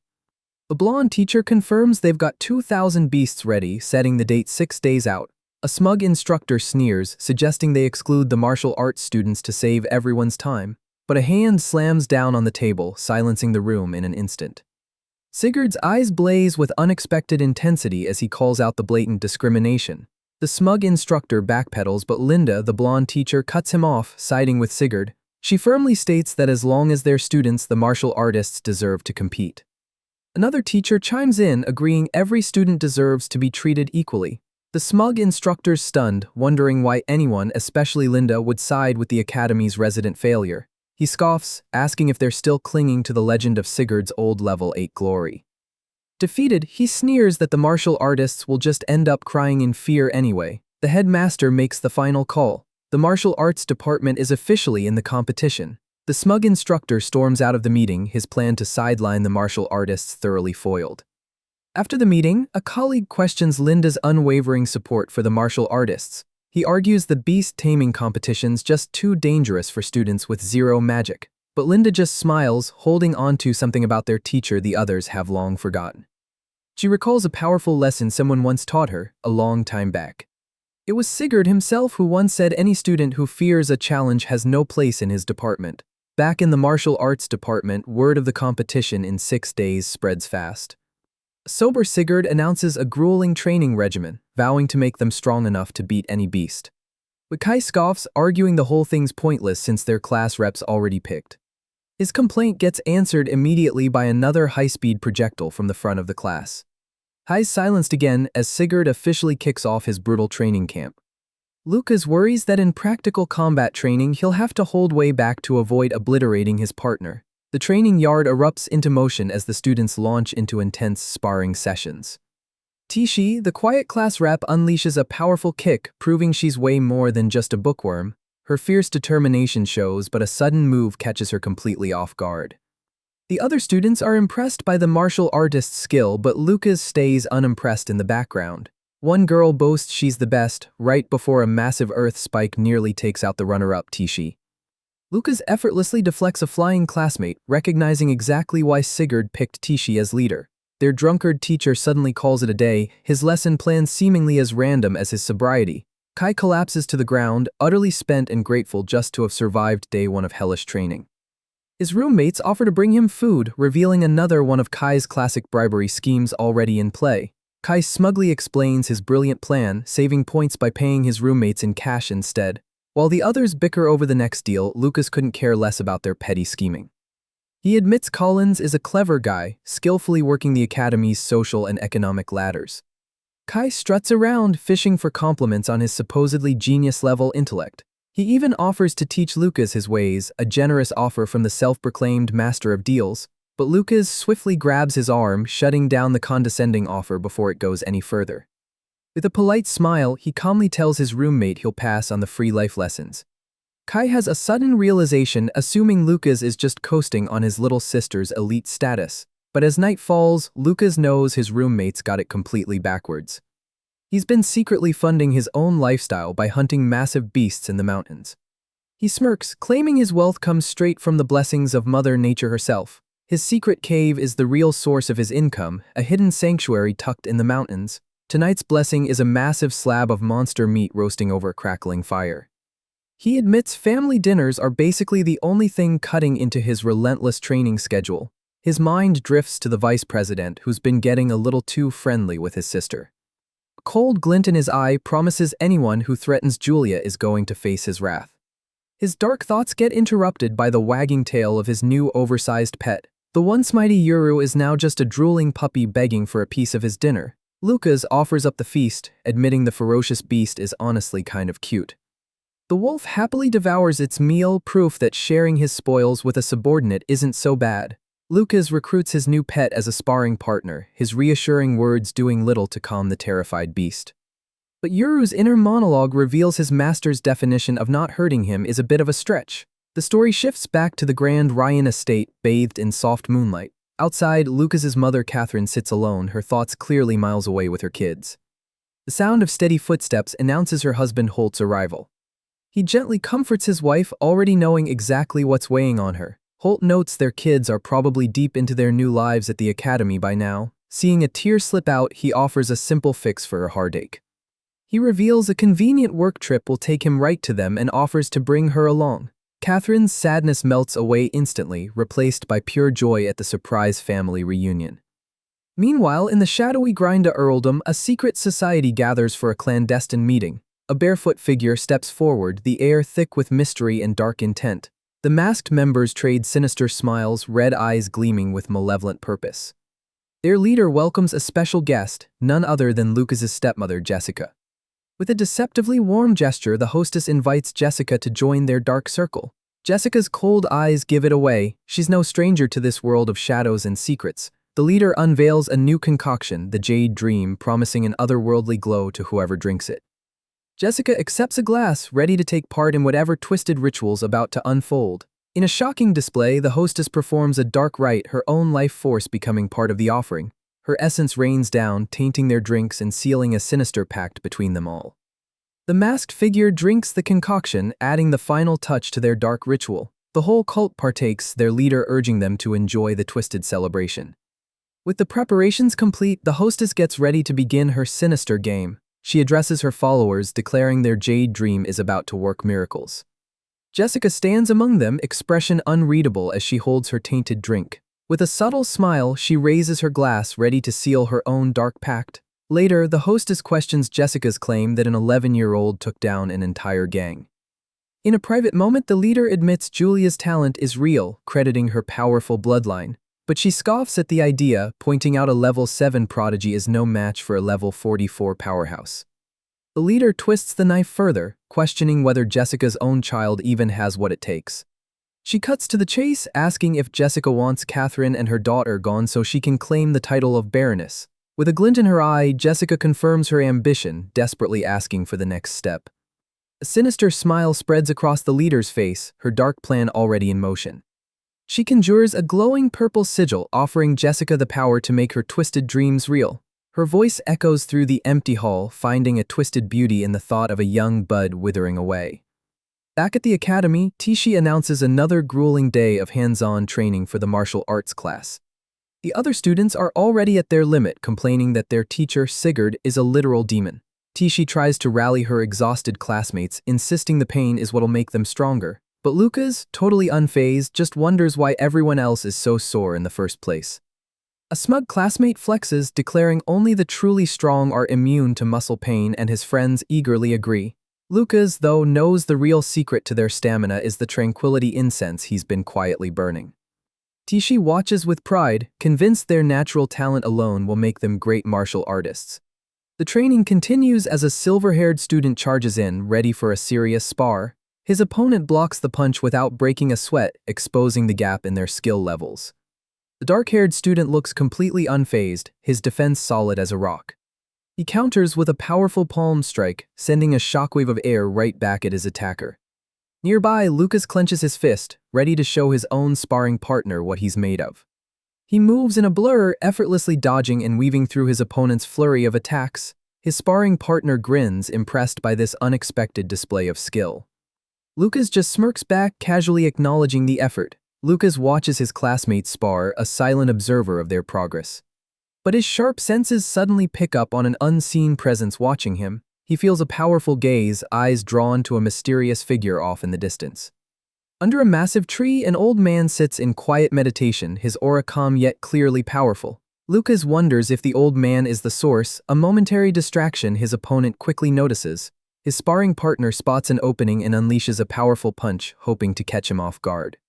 But Lucas effortlessly dodges, dropping his opponent to the ground with a swift counter. His opponent springs back up, demanding a real fight without any more distractions.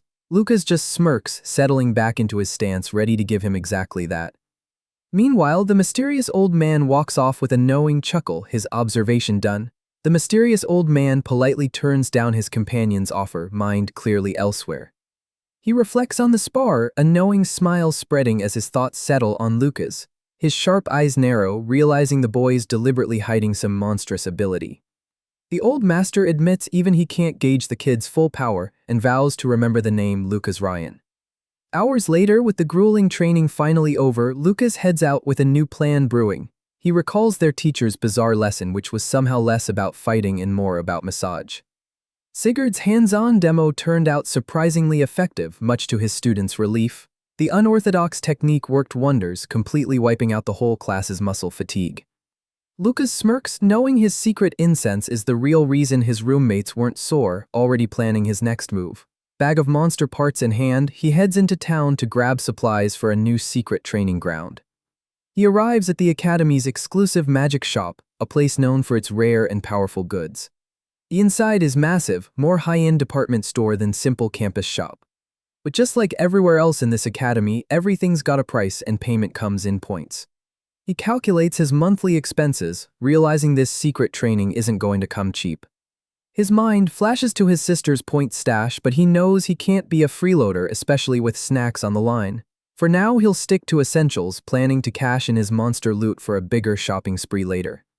He approaches the counter, only to find the shopkeeper fast asleep on the job. The sound of his arrival startles her awake, a jolt running through her whole body. Her sleepy expression sharpens instantly into a glare, clearly annoyed by the interruption.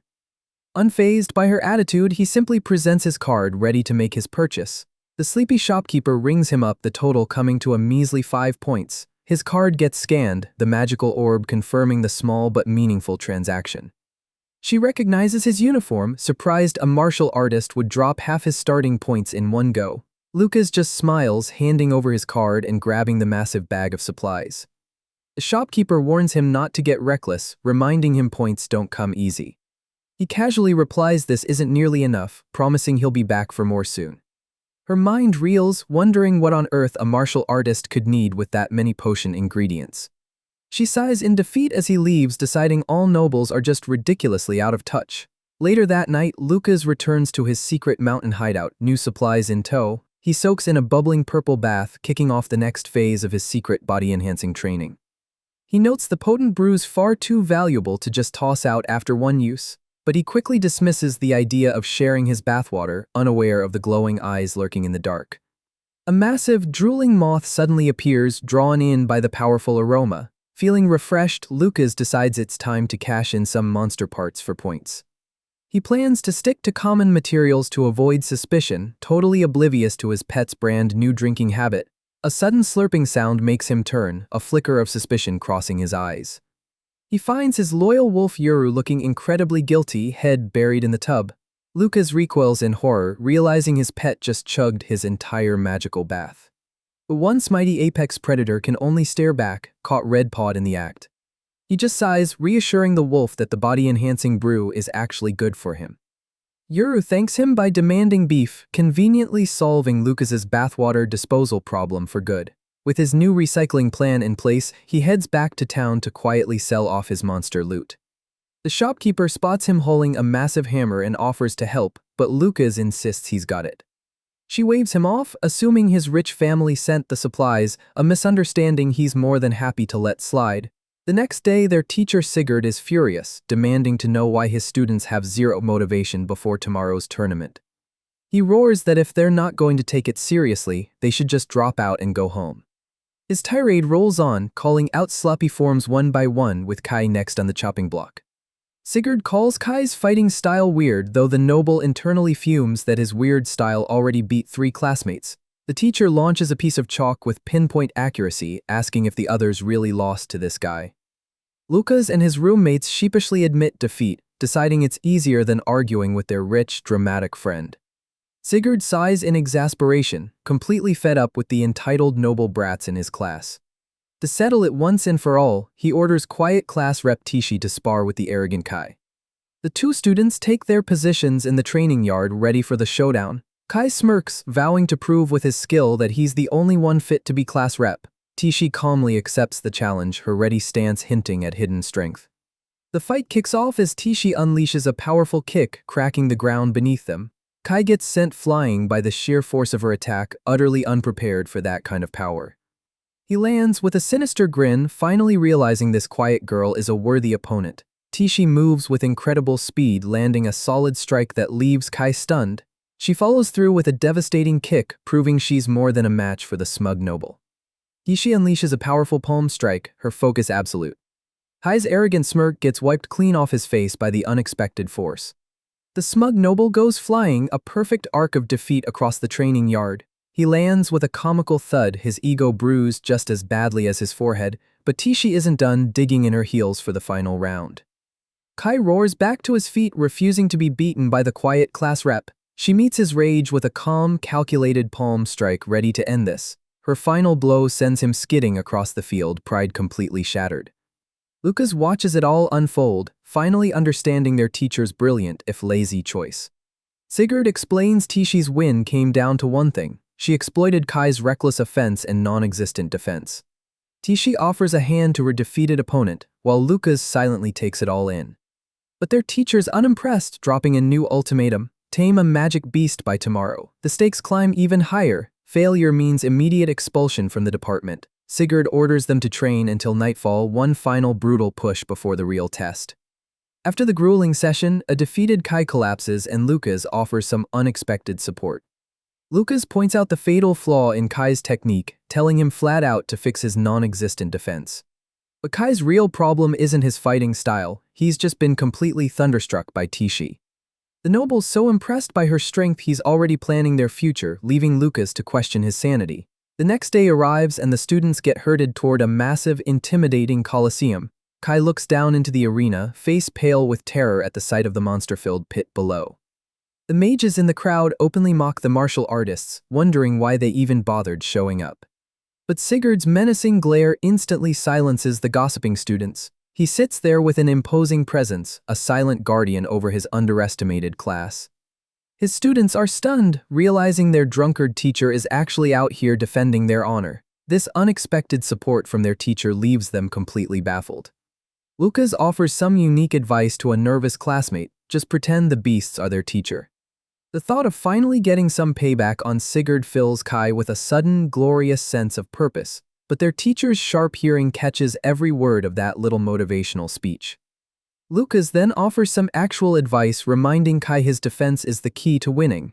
A massive holographic screen lights up the arena, signaling the official start of the competition. The holographic proctor lays out the rules: tame 10 beasts in 10 minutes and no killing allowed. A familiar voice calls for the first group and Julia confidently steps into the arena. With a determined step, she enters the testing ground, ready to show off her skills. She's instantly transported into a magical barrier space, a pocket dimension built for the test. Julia realizes this dark dimension is exactly how they crammed so many monsters into one arena. Her first opponents are a pair of massive, snarling beasts with glowing red eyes. Unfazed, she summons her staff, ready to dish out some thunderous discipline. With a playful smile, she casts her spell, deciding to catch herself a cute new pet. A storm of purple lightning engulfs the beasts, a spectacular showcase of her overwhelming power. The proctor explains a special potion will signal a successful taming with a puff of smoke. The teachers monitor the action from outside, using a magic circle to track each student's progress. But one proctor's already sweating, completely baffled by what he's watching. In a cloud of purple smoke, Julia wraps up her test, leaving the announcer wondering if he miscounted. Her instructor's amazed, praising the prodigy for clearing the entire arena in just 3 minutes. Test cleared, Julia's first thought is racing off to cheer on her big brother. But since the martial artists go last, she decides a celebratory snack run is in order instead. As she heads off, a shadowy figure watches from the corridor, intentions anything but friendly. It's his cousin Ira, eager to see whether the family failure can pull off another miracle. 2 hours later, other students are panicking, barely scraping by with a single point. In fact, the test's so brutal that plenty of magic users haven't even managed to tame one beast. Hai's already panicking, convinced they're all doomed for expulsion. Lucas tries to rally the troops, reminding them martial artists are nowhere near inferior. His words spark real hope in his classmates, who clench their fists in agreement. He reminds them the level 1 beasts here are basically harmless, a perfect warm-up round. Even their drunkard teacher Sigurd chimes in, demanding they have more faith in their superior close combat skills. The students are stunned by his sudden support, while Sigurd internally fumes at their lack of spirit. Just then, their class rep Tishi arrives with a crucial intel drop. She confirms no one's hurt, just magically exhausted, and she's already got a plan. Tishi reveals the beasts are contained by barriers, letting them pick their fights instead of getting overwhelmed. The class erupts in cheers for their brilliant rep as Sigurd smirks, knowing he picked right. A smug instructor appears, mocking the students he sensed eavesdropping. He sneers at Sigurd, calling the martial arts department a bunch of unskilled cowards. The instructor, Mr. Gregg, casually announces their department is up next. He then threatens to have the whole department shut down if they fail. Gregg adds that their class should have never been established in the first place. With his final insult delivered, the smug instructor walks off without a backward glance. But his condescending attitude drags Lucas right back to the bullies from his past life. A determined step forward signals Lucas is officially done sitting on the sidelines. He calmly announces that as top-ranked student, he'll be going in first. Sigurd offers him an out, but Lucas's expression makes it clear he's not backing down. Lucas's eyes narrow as he delivers one single, defiant no. His gaze hardens, confirming he's sticking to the plan and going first. He vows to score big and finally shut up the arrogant mages for good. His classmates erupt in cheers, fear replaced by a fresh, fiery resolve. Sigurd notes their sudden shift, impressed by this newfound fighting spirit. He smirks, dismissing their last-minute pep talk as the simple work of hopeful kids. 10 minutes later, Lucas sprints through the misty arena, surrounded by shadowy beasts. He clenches his fist, a silent promise that he's about to get serious. His eyes lock onto a massive sensing circle, and he knows he's got to avoid it at all costs. A powerful aura erupts around him. Stay undetected, and he can finally unleash his true power. He recalls that taming a beast forges a soul link, letting him borrow its power outright. Back in the cave, Yuru happily chews on a bone, completely oblivious to its master's grand scheme. The wolf telepathically asks why its all-powerful master even needs to borrow its abilities. Lucas's leg erupts in a frosty blue aura, channeling his pet's ice magic straight through him. He projects a massive spectral wolf, knowing the illusion alone will terrify the low-level beasts. A high-level owl beast spots the terrifying aura, its predator instincts screaming pure panic. It immediately tries to flee, recognizing the presence of a far superior predator. But Lucas is faster, zapping the fleeing beast with a non-lethal taming strike. The tagged owl desperately tries to escape the arena, but it's already too late. Eyes glowing, Lucas closes in, ready to claim his prize with one final icy blow. He explains his strategy: mentally corner the beasts and they become easy prey for his classmates. The poor owl's will shatters completely, its eyes swirling as it drops from the sky. Lucas smirks, noting Yuru's powerful aura came in real handy for this little intimidation tactic. The beast is left completely dazed, its mind reeling from the overwhelming show of power. He thanks the creature for its quick submission, but he's not done till every beast in the arena bends the knee. To keep his plan a secret, he's got to stop the taming potion smoke from escaping the arena. The defeated owl can only watch, eyes wide with a mix of terror and confusion. He casually announces he's off to find his next target, leaving the bewildered beast behind. As he walks away, the terrified owl hoots in protest, hoping never to see this monster again. But outside, the scoreboard tells a very different story. Lucas Ryan's official score reads a big fat 0. Kai panics over that 0 on the board, but Julia's faith in her brother never so much as wavers. The smug instructor scoffs, all set to watch the martial arts department fail spectacularly. He smugly concludes 0 points means Lucas is weaker than the most basic magical beast out there. His condescending thoughts highlight just how massive the gap looks between a mage and a martial artist. He turns to Sigurd, ready to rub the department's inevitable failure right in his face. But Julia erupts in fury, fiercely defending her brother's incredible non-magical strength. The instructor sneers, deciding the elite class is just as clueless as their teacher for defending a reject. He dismisses her outburst, insisting the scoreboard's the only story that actually matters. But a sudden flare in the sky announces Lucas just scored his first point, shutting the instructor right up. His classmates erupt in cheers, relieved their top students at least dodged expulsion. The smug instructor mocks the single point, bragging his own class's best score sits at 5. But his smug grin gets wiped clean off as the scoreboard keeps climbing past 2, then 3. The score hits 5, tying the mage's best, and the instructor's smug expression starts to crack. His face twists in disbelief, genuinely horrified that a reject could match his own top student. Back in the arena, Lucas stands over a subdued beast, his intimidation strategy for his classmates a total success. With the arena prepped, he decides it's time to grab a perfect score and make his grand exit. He unleashes a flurry of golden strikes, effortlessly dropping beast after beast in a blur of motion. The terrified owl from earlier watches in horror as Lucas comes back around for his final point. The instructor's left completely speechless, jaw hitting the floor as the impossible unfolds in front of him. Lucas strikes a victorious pose as the scoreboard flashes a perfect 10, shattering every expectation. Julia's eyes sparkle with pride as she cheers on her amazing big brother. Lucas makes his grand exit, leaving the whole academy wondering how a martial artist just aced this test. He gives his sister a proud pat on the head, her unwavering faith in him finally paying off. But the smug instructor refuses to accept it, screaming a martial artist could never pull off a feat like this. In his rage, he accuses Sigurd of cheating, convinced some kind of switch must have happened. Lucas stays unfazed by the whole scene while Julia peeks out from behind him, ready to defend her brother's honor. Sigurd's patience finally snaps, grabbing the instructor's face and calmly denying any wrongdoing. A head proctor steps in, asking if the instructor's accusing him of overlooking cheating. Greg starts sweating bullets, realizing he's just insulted some of the most powerful people in the academy. He quickly backpedals, pointing to the broken dummy as evidence, prompting the proctor to call for an investigation. The smug instructor scoffs at the whole investigation, but Lucas calmly tells his sister to let them try. He smirks, completely unbothered, declaring he's got nothing to hide from their little inquiry. 10 minutes later, the investigation's key witness is about to give its testimony. The owl beast's eyes go wide, its memory of the terrifying humans still fresh. It realizes the monster who subdued it is gone, spotting a golden opportunity for a jailbreak. The owl leads a chaotic escape, shattering the arena's barrier in one desperate bid for freedom.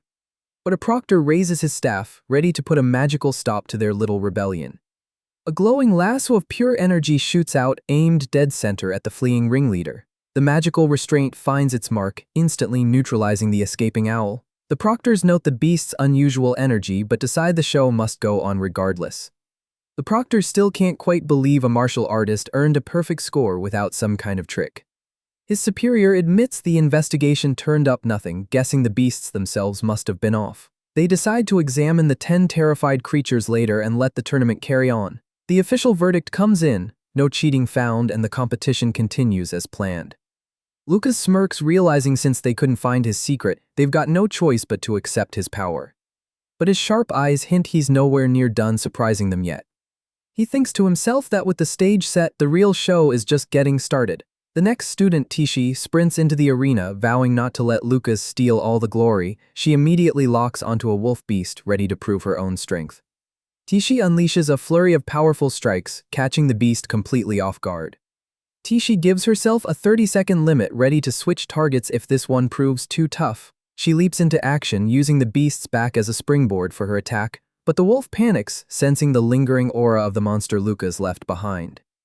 Tishi clenches her fist, seizing the opening created by the beast's sudden terror. One single precise strike is all it takes to completely neutralize the distracted creature. The level 3 Dark Wolf submits without a real fight, leaving her completely baffled. She wonders if it was just coincidence or if some other force is at play in this arena. A confident smile spreads across her face. This is the perfect proof their department isn't weak. She moves on to the next beast, her confidence soaring after that easy win. The scoreboard lights up with her name as she effortlessly drops beast after beast. Kai becomes Tishi's #1 fan, cheering her on as Sigurd smirks, his pick for class rep finally paying off. Tishi unleashes her full power, her score climbing as she completely dominates the arena. Even a massive saber-toothed beast trembles in fear before her relentless assault. With a final decisive strike, she moves to secure her perfect score. Tishi stands victorious over her final opponent, officially earning a flawless 10 points. Kai's completely blown away, realizing she didn't just score a perfect 10, she did it faster than Luca's. The mages start wondering if the beasts are broken, while the martial artists realize Luca's was right all along. The trend continues as another martial artist, Sharp, easily takes down his first opponent.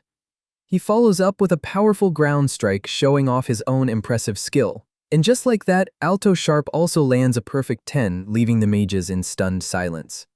The perfect score streak continues as Collins delivers a devastating kick to a massive ape. He smirks, adding his own perfect 10 to the martial arts department's growing legend. Even arrogant noble Kai gets in on the action, landing a solid punch on a tiger beast. The poor creature's left in tears, completely overwhelmed by his unexpected strength. Kai gives a smug thumbs up, officially joining the perfect score club. The scoreboard is now a sea of perfect 10s, with the Ryan siblings dominating the top ranks. One by one, the martial artists climb the leaderboard, proving their department is anything but weak. Their drunkard teacher Sigurd can't help but crack a small, proud smile at his students' success. He celebrates in his own way, taking a swig as he walks off from the chaos. Meanwhile, the official investigation wraps up, finding nothing wrong with the now traumatized beasts. The head proctor demands to know why only the martial artists ace the test. An instructor theorizes the mages' attacks terrified the beasts, making them easy prey. The old man realizes close quarters combat likely amplified the creature's fear. He decides the martial artists will go first next year, but this year's results stand as is. The smug instructor storms in, furious the rejects will now tie for first place. Sigurd just lets out a bored sigh, completely unbothered by the man's little tantrum. The proctor's cold stare forces the instructor to back down, though he still gripes about their luck. The old master delivers a final crushing line, luck is part of ability. He declares the scores will stand and another elder confirms the ruling. With the debate settled, the smug instructor can only watch as the results are made official. The smug instructor watches Sigurd walk away, his humiliation far from over. He grits his teeth, vowing the drunkard teacher will pay for this public defeat. His anger leads him to the academy's elders, who are observing a massive caged beast. One elder reveals this concerns the very survival of the martial arts department and a legendary level 9 artist. The other master refuses to say more, his silence hinting at a deep hidden secret. He simply assures his colleague this secret plan is for the good of the school. The old man silently vows to keep their true power hidden, just as someone powerful once commanded. Meanwhile, Kai's ecstatic, boasting about his perfect score and eager to report his success to his father. He and his roommates swagger down the hall, convinced their own growth alone earned them the easy victory. Lucas just smirks, relieved his brilliant secret strategy remains completely undetected. Back in their dorm, the celebration is just getting started. Kai's already spending their 20-point bonus, asking his roommates about their grand plans. One roommate plans to save his points while another suggests they should prepare for the future. But Kai argues they should invest in high-level materials for next month's field training. The mention of field training immediately grabs Lucas's interest. Their next challenge is the Allen Tower, the Academy's legendary and foreboding trial ground. Inside is a phantom world teeming with monsters, the perfect place to gain combat experience without the risk. But one roommate points out a problem. With only 88 slots available, their odds of getting in are slim. Kai just scoffs, certain their perfect scores guarantee them a spot in the legendary trial. His overconfidence gets cut short by a sudden, jarring sound from the doorway. His roommates decide to go shopping for new training gear, eager to spend their bonus points. As they rush off, Lucas notes their recent victory has lit a new fire in all of them. He sips his drink, satisfied his secret plan to boost their morale worked out perfectly. But when Kai tries to drag him along, Lucas politely turns down the shopping trip. Kai's pestering cuts short at the sight of a mysterious pendant dangling right in his face. Lucas reveals it's a gift from their teacher and he wants a closer look at it. Kai immediately recognizes the glowing tooth as a rare prize for the top 3 perfect scores. He fumes that Tishi deserved it more, but Lucas just shrugs it off, claiming it was just luck. The noble lets out a frustrated sigh, completely unconvinced by his roommate's humble act. Giving up, Kai heads off to the shop, leaving Lucas alone with his mysterious new treasure. The Academy scoreboard announces the impossible. Every single martial artist just aced the exam. The mages in the crowd can only stare in disbelief, their pride completely shattered. A furious stomp echoes through the courtyard, a sign not everyone's happy about this outcome.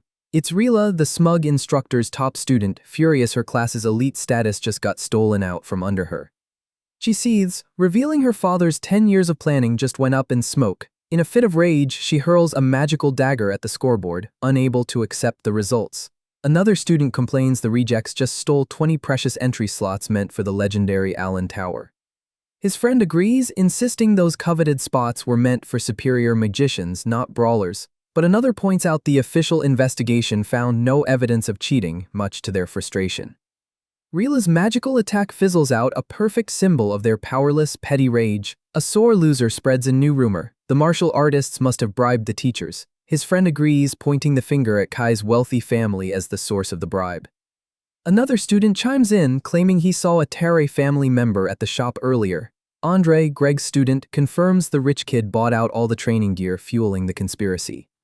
Rila worries that with their new bonus points, the rejects will end up hoarding all the best resources. She then recalls a crucial weakness, noting a martial artist's body is far more fragile than a mage's. With a wicked smile, she suggests it's time to personally correct their sudden growth spurt. Her sinister plan is set in motion as a dagger flies through the air at sunset. The blade lands at the feet of some unsuspecting martial artists who are baffled by the sudden ambush. But the attack was just a distraction as another student is struck down from behind. The student panics, realizing his friend's just been hit with a fast-acting poison. The smug mage just taunts his fallen victim, tossing him points like he's a charity case. Rila joins in, unleashing a powerful spell that sends the martial artists flying. She silences their pleas with a brutal counter, declaring their points are worthless to her. The defeated student can only ask why they're being targeted if not for their winnings. Rila stands over him, revealing her demand is simple and far more humiliating. She offers him a cure, but only if he crawls back to his department like a dog. With a wicked grin, she orders him to deliver a message. The martial arts department is nothing but insects. As the sun sets, the bullies leave their victims to wallow in defeat. Hours later, a search party calls out into the night looking for their missing classmates. A classmate tries to calm his worried friend, blaming their missing pal's part-time jobs for the delay. But Collins isn't convinced, his gut telling him tonight feels dangerously different. His instincts are proven right as the overwhelming stench of blood fills the forest path. A flash of insight confirms his worst fears. Something terrible has happened here. He bolts into the darkness, leaving his confused friend shouting after him.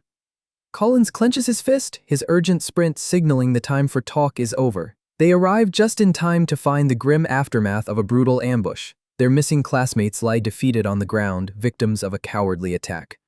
His friends react with rage, demanding to know who would commit such a heinous act. Collins rushes to his fallen classmate's side, who desperately clings to him for help.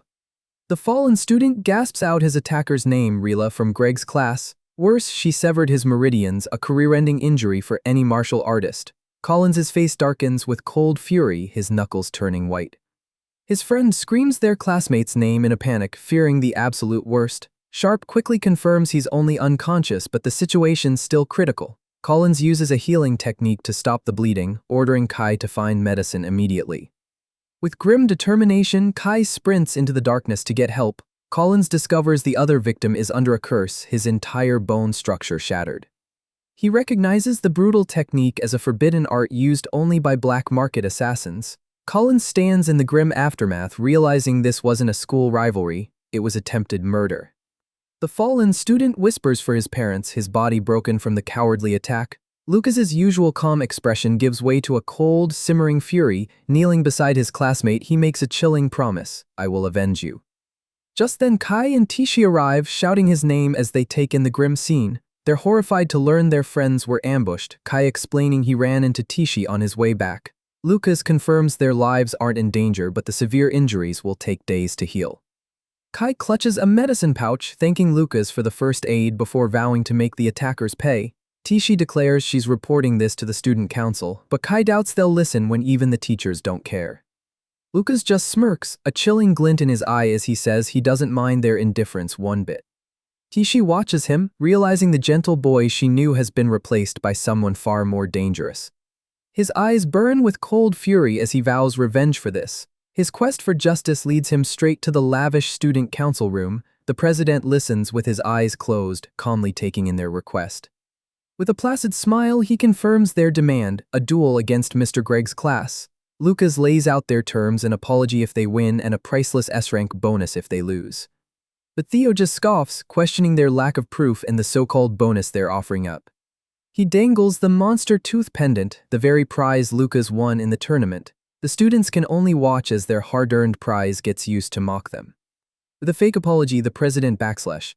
He leans in with a smug grin, questioning why they'd wager something so cheap on a major duel. The president's disrespect lands right on the floor, a clear challenge to their honor. Kai's eyes blaze with fury, his noble pride pushed to its absolute limit. He turns on Lucas, furious his friend isn't reacting to the blatant insult, but Lucas calmly challenges the president, asking what wager he'd actually find acceptable. Theo leans back with a smug grin, intrigued by the boy's unexpected defiance. He suggests a prize more fitting for the academy, something truly unique. The president's voice drops, a sinister new idea taking shape. With a wicked smile, he proposes they wager their entry into the legendary Allen Tower. Theo lays out the brutal terms. The losing side gets permanently banned from the tower. Lucas's eyes gleam with cold resolve as he accepts the high-stakes gamble without hesitation. The duel is set for 2 days out and the entire academy buzzes with anticipation. The smug instructor Greg even rewards 3 students for betraying their own department, but their teacher Sigurd says nothing, simply pushing his remaining students to their absolute limits. Lucas's eyes burn with cold fire, his mind fixed on just one thing: victory. On the day of the duel, a massive crowd packs the arena, ready for a spectacle. The entire school watches as 3 martial artists step forward to defend their honor. Their opponent Rila smirks, offering them a chance to apologize before their public humiliation. But Lucas calmly retorts that the outcome's far from decided. His teammate draws a blade, ready to end the condescending trash talk quickly. A proctor adjusts his glasses, officially signaling the start of the high-stakes duel. The duel begins as the martial artist explodes into action, dagger at the ready. His mage opponent counters, summoning a powerful storm of icy shards, but the martial artist is a blur of motion, effortlessly deflecting the magical barrage. Mage is stunned, unable to believe his powerful spell was just neutralized outright. With a condescending smirk, the martial artist taunts his opponent's pathetic opening move. He stands completely unfazed amid the shattered ice, clearly unimpressed by the mage's power. The mage adjusts his glasses, his shock quickly cooling into calculated calm. A sinister smile reveals his true plan. The musclehead just walked straight into his trap. Suddenly, the ground erupts in a flash of icy energy, catching the martial artist completely off guard. Jagged crystals shoot up from the floor, encasing his legs in an unbreakable prison of ice. The mage gloats over his trapped opponent, declaring there's nowhere left to run. Surrounded by a brilliant magic circle, he prepares to deliver the final condescending blow. He unleashes a massive wave of ice, intent on ending the duel in one decisive blast. A single drop of blood hits the ground, a grim sign the martial artist's been struck. The mage smirks, asking if his opponent finally understands the power gap between them. Completely encased in ice, the martial artist looks defeated, a painful lesson in underestimating a mage. The defeated student struggles to speak, his body already succumbing to the freezing spell. His opponent leans in with a sneer, demanding he speak up if he's ready to surrender. Rila and her cronies watch from the sidelines, smugly declaring a weakling is still a weakling. She offers him a sliver of mercy, but only if he kneels and begs for his life. The defeated student just glares back, cutting off the mage's gloating with a single question. He reveals a glowing surprise, asking if the mage's ice can handle pure lava. Rila screams in panic, realizing her teammate just walked into a desperate, suicidal trap. Lucas's eyes narrow as he shouts a warning, sensing the imminent explosion. Lava bomb detonates, engulfing the arena floor in a fiery blast. The smug mage is sent flying, completely unprepared for the self-destructive counterattack. His opponent reveals the trap was lava slime jelly, a gamble that cost him dearly. The martial artist lunges through the smoke, striking his foe with a hidden magic weapon. Stunned by the surprise use of a magic item, the mage is caught completely off guard by the decisive blow. The crowd gasps in horror, realizing the martial artist sacrificed his own leg to win the duel. Lucas is stunned by his teammates' insane resolve, realizing he sacrificed his own leg just to win. The injured student smirks, knowing Lucas was right. Shattering the mage's pride was the key to victory. His opponent is in disbelief, his ego shattered that a lowly martial artist even managed to touch him. The mage furiously charges a final spell, screaming that his injured opponent's a sitting duck. But the martial artist reveals another trick up his sleeve, a blinding flash potion. He unleashes the potion, engulfing the arena in a brilliant, disorienting light. The mage screams in shock as his opponent leaps through the flash, completely unfazed and ready to strike. With a glowing red eye, the martial artist grumbles about ice users while shattering the last of his restraints. The terrified mage can only scream for him to stay away, his confidence completely gone. But the martial artist ends the duel with a brutal headbutt, proving up close, mages don't stand a chance. Mage's glasses shatter as his face connects with his opponent's forehead. A brutal impact sends the arrogant mage flying backward across the arena floor. The defeated mage can only stare in disbelief, his ice shield and his ego both shattered. With a triumphant roar, the injured martial artist declares the first victory for his department. He boasts about being in peak condition, but Lucas reveals the real secret was a homemade power-up potion slipped into his breakfast. His confidence quickly fades as he starts worrying about Tishi's upcoming match against the ruthless Rila. But Lucas calmly reassures him, confident their class rep can handle the pressure just fine. Rila's friend scoffs, convinced the previous mage only lost because he went easy on a noble. Tishi's eyes burn with fury, disgusted they can't even admit her teammate won on pure skill. The second duel begins and Tishi's immediately blasted backward by a powerful opening strike. Rila unleashes a barrage of magical projectiles, but Tishi's thorny defense holds strong. The class rep scoffs at the surprise attack as Rila mocks their code of honor. With a sneer, the mage declares that unlike them, she only cares about winning. But Tishi explodes through the barrier, closing the distance in a shocking burst of speed. She lands a solid punch, her eyes blazing with a fury that defies her level. Rila's stunned, unable to comprehend how a mere level 1 could possess such speed. Her eyes flare with new power, refusing to be beaten by a lowly martial artist. Tishi grabs her arm mid-cast, ready to teach her a lesson on more than just fighting.